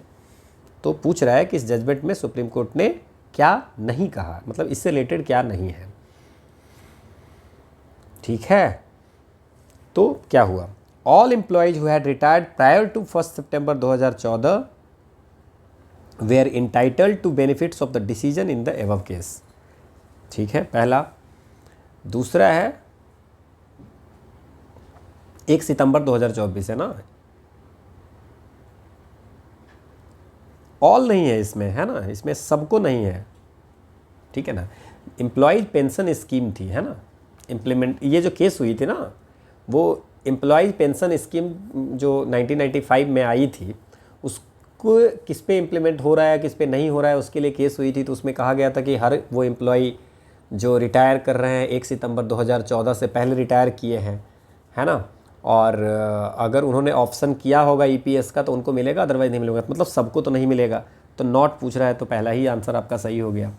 दूसरा है the employee were entitle to benefit of the above decision if they had retired prior to 1 September 2014 after exercising provided 11th of the pre amended employee pension scheme was amended. ये क्या बोला है, exercising option provided pre amended, मतलब कहने का है हुआ क्या था ना कि EPS स्कीम में कुछ अमेंडमेंट आई थी। ये डिटेल में हम पढ़ेंगे, जब पूरी लेवल लॉ की पढ़ेंगे क्लास तो उसमें पढ़ेंगे।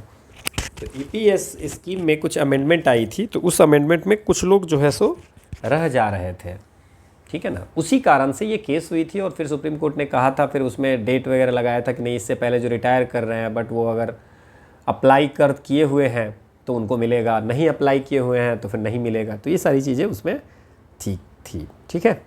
The direction issued in the RC Gupta versus RPFC regional provident fund commissioner were directed to the comply with by the court in the above case. हाँ, इसमें आपको जो है सो इस केस का भी जिक्र हुआ था, RC Gupta versus RPFC। No need to पूरा पढ़ने का कोई ज़रूरत नहीं है, ठीक है ना। इसको जब हम देखेंगे डिटेल में तो विल डू दैट, है ना। The Supreme Court held as ultra as the employees provident fund miscellaneous act the requirement of the members to contribute at rate of 1.16% of their salary to the extent such salary exceeded 15,000 per month। Interview पिछली बार चल रही थी तो किसी से इसके ये case के बारे में पूछा गया था EPFO में, APFC की और EOAO की जो इंटरव्यू चल रही थी एट दैट टाइम मैंने ये इसको पूरी तरह से एक्सप्लेन किया था। थोड़ी सी ये आपको केस समझने में थोड़ा सा टाइम लगेगा, तो इसको हम सेपरेटली ले लेंगे, सारी केसेज को एक जगह करके हम लोग ले लेंगे कभी, ठीक है। अगला है कि on which one among the following subject can state legislature not make law. किस पे स्टेट लेजिस्लेचर लॉ नहीं बना सकता है, trade union, labour welfare, regulation of labour in mine. Mine वाले पे तो माइन जो है तो वो सेंट्रल का सब्जेक्ट है ना। सोशल इंश्योरेंस पे बना सकते हैं, ट्रेड यूनियन पे बना सकते हैं, सोशल सिक्योरिटी इंश्योरेंस पे बना ही सकते हैं, है ना, क्योंकि ये सब जो है आपको कॉन्करेंट लिस्ट पे है, ठीक है। माइंस एंड ऑयल फील्ड जो है वो आपको यूनियन लिस्ट में है। Consider the following statement with reference to employees state insurance act 1948 के बारे में कुछ चीज़ें आपसे पूछा जा रहा है। No employee can be punished during the period he is entitle to sickness benefit.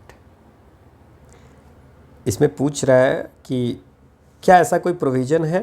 अच्छा, मान लीजिए कि नॉर्मल सी बात है, अगर कोई एम्प्लॉई अगर सिकनेस बेनिफिट लेता है तो उसको जो है सो पनिशमेंट तो मिल ही नहीं सकती है। Section 73 of the employees state insurance act में अगर आप जाके देखेंगे, वहाँ पे लिखा हुआ है कि कोई भी एम्प्लॉयर मतलब कंपनी का मालिक जो होगा वो किसी भी एम्प्लॉई को सिकनेस बेनिफिट लेने या मैटरनिटी बेनिफिट लेने के समय में ड्यूरिंग द पीरियड ऑफ, समझ में आया, जैसे मान लीजिए बीमार है उस समय उसको हटा नहीं सकता या पनिश नहीं कर सकता है, या मैटरनिटी बेनिफिट लिए हुए हैं उस समय जो है सो आपको जो है सो ऐसा नहीं कि पता चले वो मैटरनिटी बेनिफिट भी चले गए उसको हटा दिए, तो ऐसा कुछ नहीं कर सकते। That is written in section 73। तो बिल्कुल ये सही है। No person shall be entitled to sickness benefit on any day on which he works और रिमेन ऑन लीव और on a holiday in respect of which he receives wages और on any day on which he remains on strike. 97 में कहता है कि भाई sickness benefit तो आपको मिलेगी, है ना। अगर आप डिजेबल हो जाते हो डिजेबलमेंट भी बेनिफिट भी मिलेगी, टेम्प्रोरी होगा या परमानेंट होगा, ठीक है ना। लेकिन कब मिलेगा? अगर मान लीजिए, तो इसका कहना ये है हमारा कि कोई भी पर्सन ऐसा नहीं होगा जो जिस दिन वर्क करेगा उस दिन उसको सिकनेस बेनिफिट मिल जाएगा। So no person shall be entitled to sickness benefit. किस दिन? जिस दिन वो जॉब कर रहा होगा या लीव पे होगा, है ना। अगर छुट्टी ले लिया हमने किसी का तो सिकनेस बेनिफिट नहीं मिलेगा, या हॉलीडे पे है ना, या हॉलीडे ही है, ठीक है। तो ये आपको बोला जाता है, या जिस दिन भी आपको वेज मिल रहा है और आप छुट्टी पे हो, है ना। सो sickness benefit is payable only when the employee is actually absent due to sickness, not when he is working या on paid leave या holiday या strike पे हो तो, ठीक है ना। जब वो sickness benefit तभी मिलेगा जब वो छुट्टी पे because of sickness, मतलब बीमारी के कारण गया होगा। दोनों के दोनों सही है। फिर से है question, under the employees state insurance act 1948 any arrears of amount due from a factory or an establishment may be recovered from the principal or immediate employer by distraint and sale of its or his movable property in the manner laid down in। कह रहा है कि अगर मान लीजिए कुछ payment अगर आपने नहीं किया, है ना, ठीक है, किसी इस्टेब्लिशमेंट में कुछ पेमेंट बचा रह गया, ठीक है, तो वो कैसे रिकवर करेंगे? तो प्रिंसिपल एम्प्लॉयर से आपको रिकवर करेंगे, और नहीं होगा तो उनका प्रॉपर्टी को बेचेंगे, ठीक है ना। और प्रॉपर्टी को बेचेंगे तरीका जो होगा वो हमारे third schedule of income tax act 1961 में जो लिखा हुआ तरीका है वही तरीका है। अब थर्ड शेड्यूल में एक्ट 1961 में क्या लिखा हुआ है वो पढ़ने की कोई ज़रूरत नहीं है, ठीक है ना। जितना है उतना ही पढ़ना है। क्लियर? एक नया एक्ट पढ़ने का कोई सेंस नहीं है। अगला है कि which one of the following is not a benefit under the employees state insurance में एक्ट में? मैटरनिटी बेनिफिट की बात है, बिल्कुल है। सिकनेस बेनिफिट है, फ्यूनरल एक्सपेंस की भी बात है, ठीक है। 46F में अगर आप जाएंगे तो वहाँ पे लिखा हुआ है कि अगर डेथ के समय में कोई अगर उनकी फैमिली मेम्बर नहीं है, ठीक है ना, तो जो भी फ्यूनरल का एक्सपेंस करेगा, ठीक है, तो जैसे मान लीजिए कि एक ही अर्नर था बॉडी का फैमिली का और वो डेथ हो जाती है उनकी, तो उनके फ्यूनरल के लिए आपको जो है सो पैसे मिलते हैं, उनके फैमिली को मिलता है। अगर फैमिली नहीं है, ठीक है ना, तो जो उनका खर्चा करेगा उसको पैसा देगी। ESIC के एक्ट के तहत आपको जो है सो पैसे मिलते हैं। चाइल्ड की एजुकेशन की बेनिफिट कुछ भी ESIC के तहत नहीं मिलती है। Consider the following statement with reference to the employees state insurance act 1948। The act applies to all factories. पहला तो ये है। दूसरा है every factory must be registered होना चाहिए, ठीक है ना। इसमें सेक्शन 2A लिखा गया है ना, ESI एक्ट में। उसमें ये कहता है कि एवरी फैक्ट्री या इस्टेब्लिशमेंट जो होगा जहाँ पे ये एक्ट अप्लाई किया होगा उसको रजिस्टर होना पड़ेगा, ठीक है ना। तो must be registered, so that is also right. सारी फैक्ट्री में होगा, रजिस्टर्ड है। An accident arising in the course of an employees employment shall always be held to have arisen out of employment। An accident arising in the course of an employee's employment shall always be held to have arisen out of employment। कह रहा है कि accident किसी का हो रहा है, accident arising in the course of an employee's employment, काम करते समय में किसी का एक्सीडेंट हो जाता है, ठीक है ना, तो उसको हम हमेशा मानेंगे कि एम्प्लॉयमेंट के कारण ही ये चीज़ हुआ। तो ऐसी कोई प्रोविज़न की बात नहीं है। So 1 and 2 is the answer. Clear? कोई दिक्कत नहीं है। अगला क्वेश्चन है, Alice tells Bob I will not come to meet you tomorrow if it rains. Bob replies if it rains tomorrow I will come to meet you at your place. ठीक है, पता नहीं दोनों ने क्या क्या बात कर लिया, है ना। On the basis of this discussion of alias and Bob which of the following statement is true. Alias और बॉब दोनों एक दूसरे से बात करता है। एलाइस कहता है किसको? बॉब को। कहता है कि भैया I will not come to meet you tomorrow if it rains. कि अगर रेन होगी तो मीट नहीं करेंगे। क्लियर? बॉब कहता है कि अगर रेन होगी कल, बॉब कहता है एलाइस को कि अगर कल रेन होगी I will come to meet you at your place, तो हम आपके प्लेस, अगर रेन होगी तो हम आपके प्लेस पे आकर के मीटिंग करेंगे। ठीक है, समझ में आ गया? ये कह रहा है कि बारिश होगी तो हम मिलने नहीं है, तुम्हारे पास नहीं है, बोला कि ठीक है बारिश होगी तो हम तुम्हारे यहाँ आके मीटिंग कर लेंगे। ये डिस्कशन हुई है। अब इस डिस्कशन के बारे में कुछ 2 स्टेटमेंट दिए हुए, पूछा है कौन सा सही है कौन सा गलत है। इफ़ इट रेन्स टुमारो, अगर बारिश हुई तो एलाइस और बॉब मीट करेंगे, दोनों मिलेंगे। ठीक है, बिल्कुल मिलेंगे। If it does not rain tomorrow Alice and Bob will meet, ये पता नहीं है। द गिवन स्टेटमेंट से सिर्फ यही प्रूफ होता है कि अगर रेन होगी, ठीक है, तो मीटिंग होगी, है ना, क्योंकि अगर मान लीजिए रेन होगी तो ये नहीं आएगा, ये इसके प्लेस पे जाके मीटिंग कर लेंगे एलाइस बॉब। ठीक है, तो first one only is the right answer. और अगर रेन नहीं होगी तब मिलेंगे कि नहीं मिलेंगे ये कुछ नहीं पता है। तो what ever given in your statement उसके अनुसार से आपको आंसर्स देने होते हैं। ठीक है, अगला क्वेश्चन है कि which of the following statement is are necessary and sufficient for a positive real number x to satisfy the inequality x plus 1/x less than equal 3। मतलब x की वैल्यू जो है सो पॉजिटिव, ये पहले ही आपको बता दिया है। ठीक है, तो अगर आप लोगों ने पढ़ा होगा ठीक से, x प्लस 1/x की वैल्यू अगर a होती थी, सो एक्स स्क्वायर प्लस 1/x² की वैल्यू a² माइनस 2 होती थी। ठीक है ना, ये अगर आपने फॉर्मूला पढ़ा होगा तो इस पर क्वेश्चन बन सकता है। सर कुछ नहीं पढ़े हैं, चलिए फिर भी है उपाय, है ना, कुछ नहीं करें किए हैं तब भी उपाय है।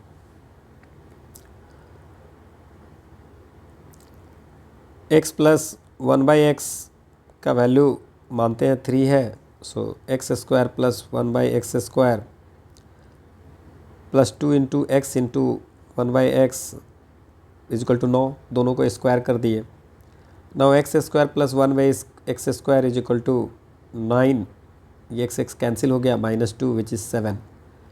तो ये अगर लेस दैन इक्वल टू 3 था तो ये लेस दैन इक्वल टू 7 हो जाएगा। सो पहला स्टेटमेंट तो सही है, और ये भी प्रूफ मैंने कर दिया कि ये जो हमने फार्मूला पढ़ा था that is right, because x plus 1/x का अगर हम स्क्वायर करेंगे तो 2ab में x और 1/x कट जाएगा। क्लियर? तो पहला तो सही है। दूसरा what is the value of x, तो इसको निकालने के लिए तो हमें यही करना पड़ेगा, x plus 1/x less than equal to 3, so we can write x² plus 1 less than equal to 3x, और x² minus 3x plus 1 less than equal to 0। Now just we have to value इसको equal to 0 करके कर देते हैं value. जब भी किसी square का वैल्यू लेस दैन k होता है तो -k से लेकर के k के बीच में इसकी वैल्यू होती है ना, -k से x के बीच में k की वैल्यू होती है। ठीक है, तो इसकी वैल्यू निकालेंगे तो वही bs माइनस, कैसे निकालेंगे x की value, -b plus minus b² minus 4ac divide by 2a। आपको पता है ना ax² plus bx plus c equal to 0 होता है, तो ये आपको x की वैल्यू होती है। Now just put the value, -b के जगह पे 3 हो जाएगा, plus minus √9 minus 4 into 1 into 1। ठीक है, और 2 का तो 3 प्लस माइनस √5/2। ठीक है, सो 3 प्लस माइनस √5/2। तो नाउ द वैल्यू, दो वैल्यू हुई। ठीक है, तो दो वैल्यू जो होगा तो इस फॉर्मूला के अकॉर्डिंग, क्योंकि हमारा ये जो वैल्यू है लेस दैन इक्वल टू 0 है, तो इसमें वैल्यू आएगी ये 3 माइनस √5/2 से लेकर के 3 प्लस √5/2 के बीच में आपको x की वैल्यू होगी। तो ये जो बोला है कि x लेस देन इसकी होगी, ये एकदम से गलत है ना। अच्छा, मान लीजिए ये फॉर्मूला आपको नहीं भी पता होगा, तब भी आप अगर देखोगे तो इसकी दो वैल्यू है, 3 माइनस √5/2 है और एक 3 प्लस √5/2 है ना, तो वो भी इसको सेटिस्फाई नहीं करते हैं। तो second is not answer, right answer, A only is the right answer. ठीक है, अगला कहता है कि क्या कह रहे हैं, मिस्टर दीनदयाल जी हैं। ठीक है, mister Deendayal donates X rupees to the ith person he meets after he has donated Y to the I minus yth person, where X is the largest integer smaller than or equal to Y by 2. He stops after donating rupees 1 to the last person. If he had 100 left after donating 100 to a person, how much money will he have at least? ठीक है, अब इसमें अगर आप इस चीज़ को देखेंगे तो बोल रहा है कि पहले पर्सन को X रुपीज़ दिए, दूसरे को Y दिए, ऐसा है ना. Mister Deendayal donates rupees X to the ith person he meets after he has donated Y to the, हाँ, फिर I minus 1th person were X is the largest integer smaller than और इक्वल टू Y बाई 2. ठीक है ना, मतलब half half करके ये दे रहा है कि जितना अभी दिया उससे हाफ. ठीक है. ही स्टॉप्स आफ्टर डोनेटिंग रुपीज़ 1, और लास्ट पर्सन को ये 1 रुपये देते हैं, उसके बाद क्या डोनेट करेंगे, है ना. तो कह रहा है कि ही हैड 100 रुपया लेफ्ट आफ्टर डोनेटिंग रुपीज़ 100. ठीक है, 100 रुपया टू अ पर्सन, फिर इससे एक पर्सन को 100 रुपया देते हैं, है ना. उसके बाद इनको 100 रुपया बचता है. तो पूछा जा रहा है आपसे कि कितना मनी इनके पास में होगा. ठीक है ना. तो फिर पिछले डोनेशन का आधा डोनेशन ये करते हैं. ठीक है. नाउ स्टार्टिंग अमाउंट, ठीक है ना, 100 रुपीज़ है आपके पास में. ठीक है. तो फर्स्ट 100 रुपया दिया. ठीक है, फर्स्ट पर्सन को. सेकंड पर्सन को 50 रुपये दिया. थर्ड पर्सन को 25 रुपये दिया. फोर्थ को 12, है ना. बिकॉज क्या कहा है इसमें, स्मॉलर देन और इक्वल टू हाफ, है ना. तो 12.5 हो रहा है तो 12, है ना. इसका 6 और 3 और 1.5 हो रहा है तो इसका 1. लास्ट पर्सन को 1 रुपया देता है. नाउ ठीक है, अगर सबको हम सम करते हैं तो कितना हो जाएगा, 50 और 25 75, और 75 और 12 87, और 6 93, और 3 96, और 1 97. टोटल 197 रुपया डोनेट करते हैं. ठीक है, क्लियर. और ये बोल रहे हैं कि 100 रुपया उनके पास बचता है 100 रुपये देने के बाद, मतलब टोटल 200 रुपये. उसमें से 197 डोनेट करते हैं तो बचता कितना है, 3 रुपया. So answer should be 3 rupees. ठीक है, समझ में आ गया. अगला है कि a plant grows 20% of its height every year. After how many years will it grow at least twice of its present height for the first time. मतलब x हाइट है, अब 2x होना है, कितने दिन में होंगे. अच्छा, अगर 20% बढ़ रहे हैं तो 1.2 से मल्टीप्लाई कीजिए, तो 1.2 इंटू 1.2 1.44 हो गया. फिर 1.2 एंड 1.2 कर देते हैं अगर, तो ये क्या हो जाएगा 1.44, और ये भी 1.44. तो आपको 14 इंटू 14 वाला लग जाएगा. तो ये फर्स्ट टाइम ये वैल्यू हो जाएगी, ये अराउंड 2.076. तो x इंटू 2.2x के आसपास में हो जाएगा. तो पहली बार कब ये पूछ रहा है कि आफ्टर हाउ मेनी ईयर्स, मतलब पहला साल फर्स्ट ईयर में, सेकेंड ईयर में, फिर थर्ड ईयर में 20% बढ़ा, फिर फोर्थ ईयर में.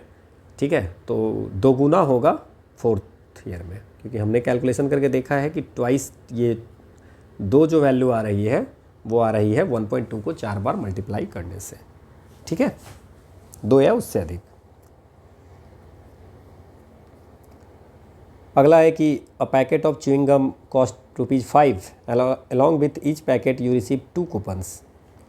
मतलब कह रहा है कि च्युइंगम का पैकेट बेच रहे हैं, है ना, और च्युइंगम का पैकेट का जो है सो कॉस्ट है 5 रुपया. ठीक है, और हर पैकेट के साथ आपको 2 कूपन मिल रहा है. ठीक है, using 9 such coupon you can buy a packet of chewing gum. अब 9 ऐसा अगर आप जमा कर लीजिएगा तो आपको एक फ्री में च्युइंगम का पैकेट मिल जाएगा. ठीक है, और फिर उस पैकेट में भी 2 कूपन होगा. ठीक है, if you have ₹1000 and you buy maximum number of chewing gum packets, how many coupons will you have unspent. ठीक है, चलिए अब हम लोग करते हैं. हमारे पास दिया है कितना, 1000 रुपया दिया है. ठीक है, नाउ प्रॉब्लम आई है यहाँ कि एक पैकेट में, पहले हम इसको लिख लेते हैं, एक पैकेट में 2 कूपन मिलते हैं. और एक पैकेट का कॉस्ट है 5 रुपया, और 9 कूपन अगर इकट्ठा होते हैं तो मिलते हैं फिर एक पैकेट। 9 कूपन पे हम लोगों को 2 कूपन मिलते हैं। कोई दिक्कत यहाँ पे? सर 9 कूपन पे 2 कैसे मिलेगा? क्योंकि 9 कूपन पे एक पैकेट मिल जाता है फ्री में, और उस फ्री पैकेट में 2 कूपन होते हैं, तो 9 कूपन पे 2 होगा। ना अगर 1000 रुपये के, सबसे पहले तो हम क्या करेंगे, 5 रुपये के अनुसार से 200 पैकेट खरीद लेंगे। ठीक है, यहाँ तक तो कोई दिक्कत नहीं है। 200 कूपन जाके खरीद लिए, ठीक है, 200 पैकेट खरीद लिए। अब इस 200 पैकेट को फाड़े, इसमें कितने कूपन मिले? 2, हर पैकेट में 2 कूपन, तो 400 कूपन मिले। ठीक है, तो ये च्युइंगम का पैकेट हो गया। ठीक है, 200 में 400 कूपन मिला। अब हम क्या किए, इसमें से 9 के अंतराल पे लगभग 44 पैकेट और खरीद लिए। ठीक है, समझ में आ रहा है? ठीक है ना, 44 × 9 जो है सो 396 होता है, और यहाँ पे कूपन बच कितने जाएंगे? 396 कूपन को तो फिर से हम दे दिए, कितने कूपन बच जाएंगे? 4 कूपन। ठीक है, यहाँ पे लेफ्ट 4 कूपन है। ठीक है, 44 पैकेट और ख़रीद लिए, यहाँ तक कोई दिक्कत नहीं। अब इस 44 पैकेट जो खरीदे उसमें फिर से 88 कूपन मिल गए मुझे। सो 88 कूपन यहाँ वाले और 4 कूपन पहले वाले, तो ये कितने हो गए? 92 कूपन हो गए। अभी 92 कूपन को फिर से हम क्या कर लेंगे? 92 कूपन को क्या कर लेंगे? फिर से 10 तो आपको पैकेट खरीद लेंगे, 9 कूपन पे एक पैकेट मिलता है। ठीक है, और 2 पहले से है, 2 कूपन हमारा लेफ्ट है, यहाँ पे 92 कूपन था ना। अब इस 10 पैकेट में फिर से 20 कूपन मिलेंगे, 20 कूपन प्लस 2, टोटल हो गए 22 कूपन। 22 कूपन अभी हमारे हुए। अब इस 22 कूपन को फिर से 9 से करेंगे तो 2 पैकेट और 4 कूपन मिलेंगे। फिर इस 2 पैकेट में हमको फिर से 2 कूपन मिल जाएंगे, तो 4 और 2 टोटल 6 कूपन हो गए। ठीक है, अब 6 कूपन का तो लेकर के आप कुछ कर नहीं सकते हैं। 6 कूपन को लेकर क्या करेंगे आप? ठीक है, तो ये 6 कूपन हो जाएगा क्या इसका answer? Let me check once. अच्छा, 2 पैकेट में 4 कूपन मिलेंगे। ठीक है, और यहाँ ये 4 है ना। अच्छा, 18 और 4 22, 4 है, तो 4 4 ये टोटल 8 कूपन यहाँ पे हो जाएंगे। सो हमारे पास 8 को कुछ कर नहीं सकते, 9 कूपन रहता तो फिर से पैकेट लेके आ जाते, तो ये 8 होगा। कूपन हमारा जो अनस्पेंट होगा वो 8 रहेगा। अगला 3 क्वेश्चन के लिए एक पैराग्राफ दिया है, उसको आप समझिए और तीनों क्वेश्चन को सॉल्व कीजिए। क्या है? Consider following expenses of a company on 5 different heads, namely raw material, advertisement, transportation, infrastructure and salary to the employees are donated by U, B, X, Y and Z when written in the same order. The angles corresponding U, B, X, Y, Z, ये एक 30 degree है, एक 45 degree है, एक 60 degree है और एक 90 degree है। ठीक है, 5 चीज़ों का। बाकी जो बच गया वो पाई चार्ट में पूरा टोटल 360 डिग्री होता है ना। चलिए क्वेश्चन देखते हैं पहला। If the company spent 55.4 crore on A raw material, how much did it spend on infrastructure? हम अगर देखें तो रॉ मटेरियल जो है, रॉ जो मटेरियल है उसका जो एंगल है वो 30 डिग्री है। ठीक है, एडवर्टीजमेंट का 45, ट्रांसपोर्टेशन का 60, सैलरी का ये। तो this is the for infrastructure. Salary का जो बच गया 360 में से वो कर देंगे, तो 360 में से आप ये सारा घटा दीजिए 30 डिग्री, क्योंकि इसमें अगर एंगल आप लिखेंगे तो 360 पूरा होना चाहिए पाई चार्ट में। तो रॉ मटेरियल का दे दिया 30 डिग्री, एडवर्टीजमेंट का 45, ट्रांसपोर्टेशन का 60 और ये 90।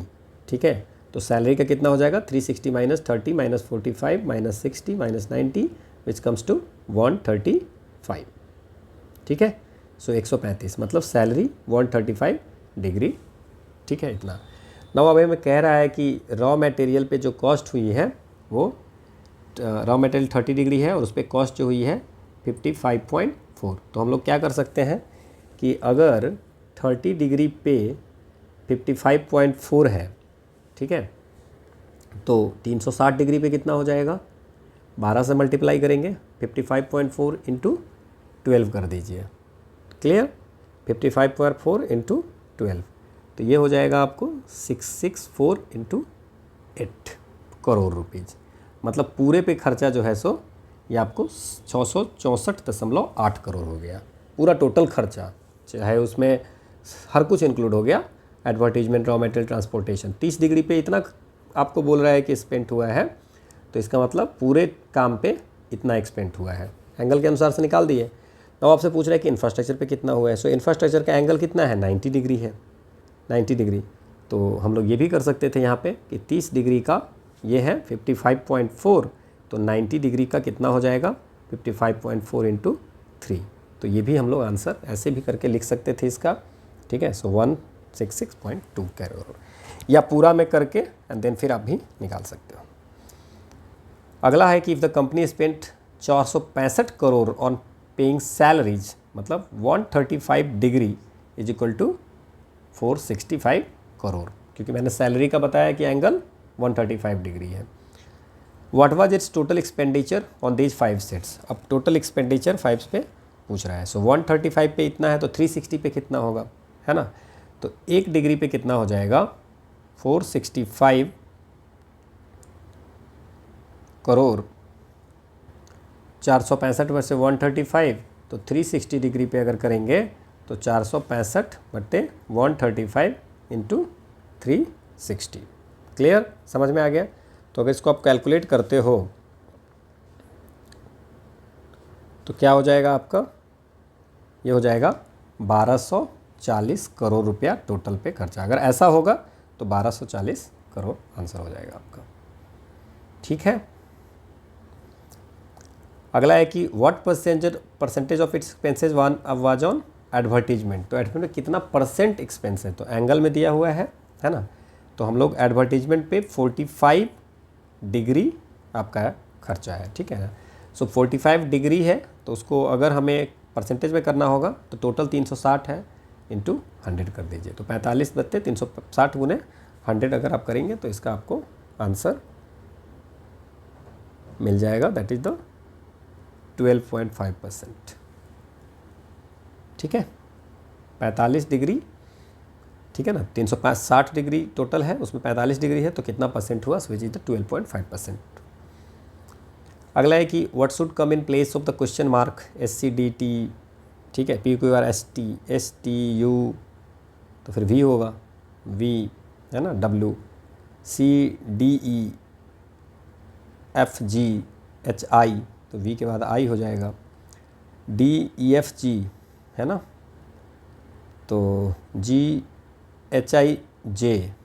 तो JKLM VIM should be the answer of this, ठीक है।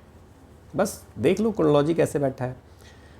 The number of pair of values of XY for X less than equal to Y where XY are natural number such that XY is equal to 14 X plus Y, ठीक है। So XY is equal to 14 X plus Y, ठीक है। तो कितने pair of values होगा जहाँ पे Y greater than X होगा। तो इसको सॉल्व करके देखें थोड़ा, चलिए करते हैं। XY minus 14X minus 14Y is equal to 0। So we can write here, क्या लिखें इसमें, एक काम करते हैं, अगर हम कुछ ऐड कर सकते हैं तो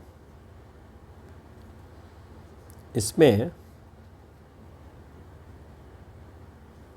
can I right X minus 14 and Y minus 14 minus plus 196, और उसको हम लोग कर दे तो इक्वल 196 कर देते हैं। नहीं समझ में आया, just add 196 here and subtract 196 here, then आपको जो है सो फार्मूला में बन जाएगा। क्लियर, 4 टर्म आ जाएंगे, 4 टर्म से आप x माइनस 14 और XY माइनस 14 के टर्म में इसको ब्रेक कर लोगे। अगर इसको आप मल्टीप्लाई करके देखोगे तो यही आएगा, XY minus 14Y minus 14X plus 196। तो इतना ऐड किए, इतना सब्सट्रैक्ट किए, वही माइनस जो है सो इधर आके प्लस हो गया है। तो कैन आई राइट दिस ना 196 का अगर बात करें फैक्टर, है ना, तो 2 इंटू 2 तो 4 सत्ते 28 सत्ते, ठीक है, क्लियर, यहाँ तक कोई दिक्कत नहीं है। Now let us assume this is the A और this is the B, x minus 14 को a मान लेते हैं b, और ए भी का फैक्टर जो है सो हमारा 196 हो गया, और हमें ये बताया गया है कि a b ग्रेटर देन 0 होगा और a less than equal to b होगा, क्योंकि अगर मान लीजिए कि x less than equal to y है तो x माइनस 14 भी तो less than equal to y minus 14 होगा ही होगा, कोई दिक्कत तो इसमें है नहीं।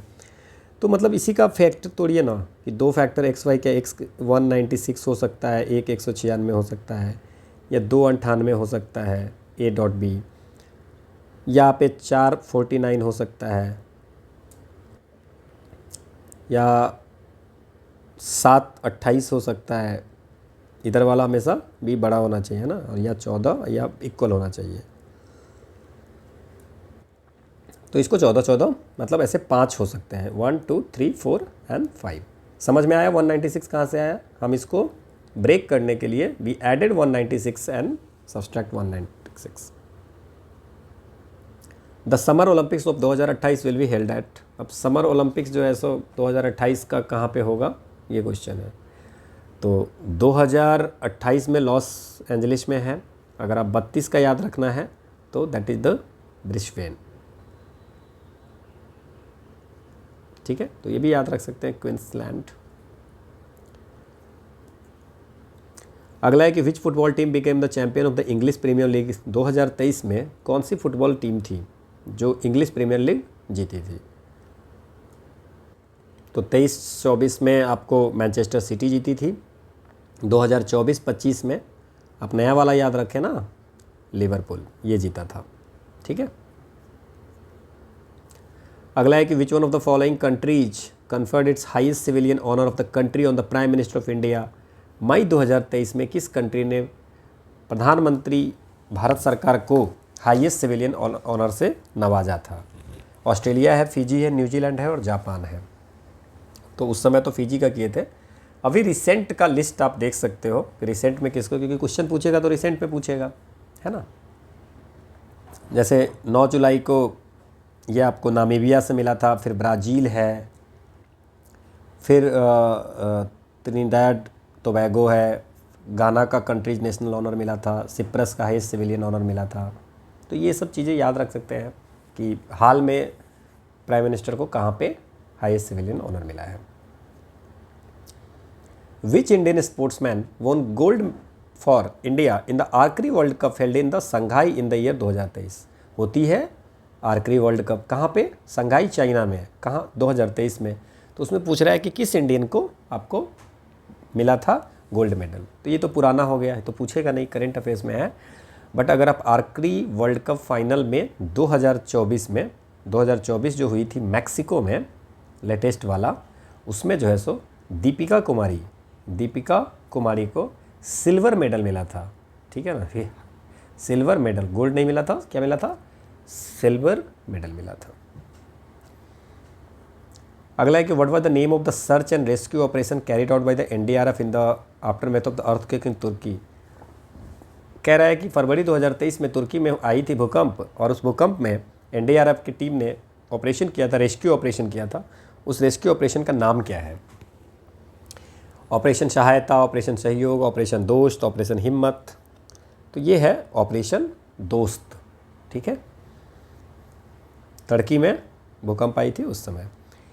इन अप्रैल 2023 the election commission of India withdrew national party status of which one of the following political parties. अभी प्रेजेंट में जो नेशनल पार्टी हैं टोटल 6 हैं, है ना। तो कौन कौन है? Bharatiya Janata party, Indian national Congress, आम आदमी पार्टी, 3 हो गया, ये हो गया। Then communist party of India CPIM, ठीक है, और 4 हो गए हैं। और इसके बाद बहुजन समाज पार्टी, और एक है national people party. Now see you can see the कि कौन कौन सा इसमें होगा। अभी क्या 6 हैं टोटल, तो उसमें याद रखेंगे। TMC नहीं है, है ना, ठीक है। तो अभी ये 6 है। विड्रॉ किया था उस समय टीएमसी, एनसीपी और सीपीआई तीनों का किया था विड्रॉ, ठीक है, एक साथ में 2023 के अप्रैल में। अगला है कि who among the following is the chairperson of the law commission of India के चेयरमैन कौन है, ठीक है, तो ये ऋतुराज अवस्थी जी हैं, ठीक है, ऋतुराज अवस्थी जी। पर अभी जो है ना 23rd लॉ कमीशन का जो है 23rd लॉ कमीशन जो अनाउंस हुआ है, तो ये उस समय तो ये तो याद रखिए आप Rituraj Awasthi, but 23rd law commission जो अनाउंस हुआ है उसका है सुप्रीम कोर्ट के जज हैं दिनेश माहेश्वरी जो हैं अभी लॉ भारत के विधि आयोग के अध्यक्ष है ना।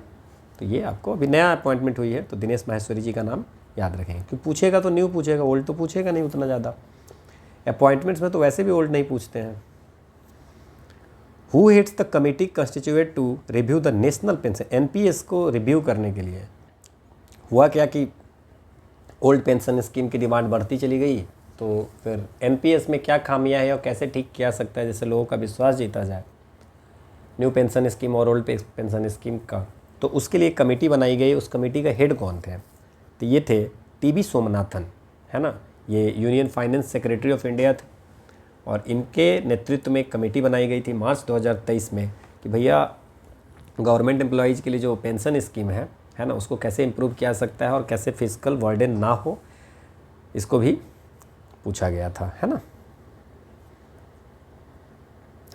अगला है to improve India's performance at the Olympic games the government of India started TOPS, what does it stands for, target Olympic podium scheme. ये लाई गई थी गवर्नमेंट ऑफ इंडिया के द्वारा कि कैसे भी इंडिया की परफॉर्मेंस जो है सो ओलंपिक में बढ़े।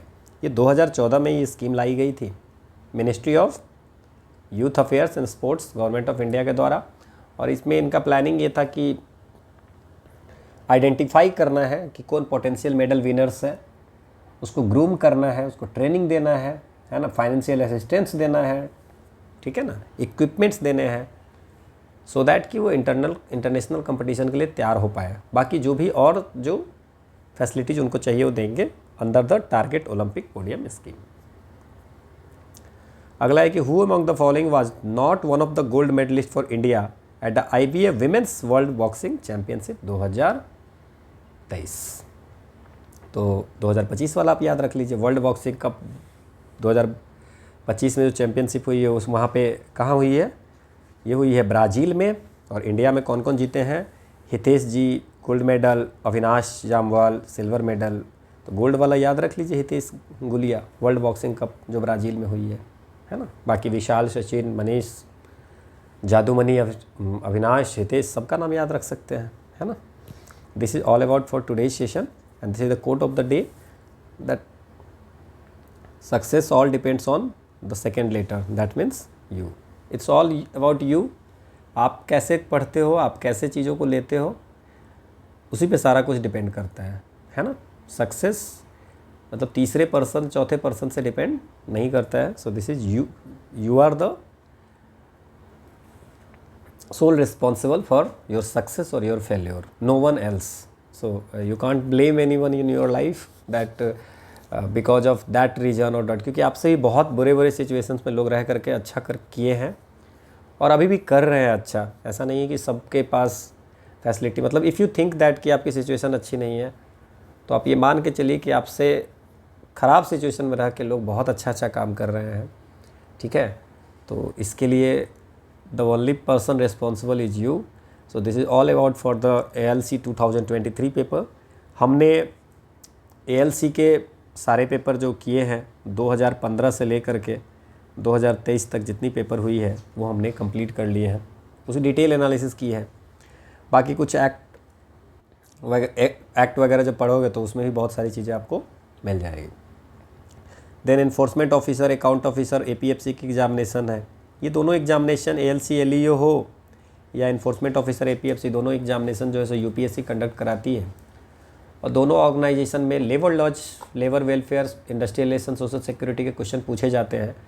इसलिए you are preparing for the ALC LEO या आप enforcement officer, account officer, APFC की प्रिपरेशन कर रहे हो, या वैसे कोई भी एग्जामिनेशन जहाँ पे लेवल लॉज के क्वेश्चन पूछे जाते हैं वहाँ पे आप इसको यूपीएससी के पूछे हुए क्वेश्चन देख के ही जाएंगे, ये मैंडेटरी है। मेरे पास ALC 2013 की भी क्वेश्चन है, बट 2013 का मैंने डिस्कस अभी तक नहीं किया है।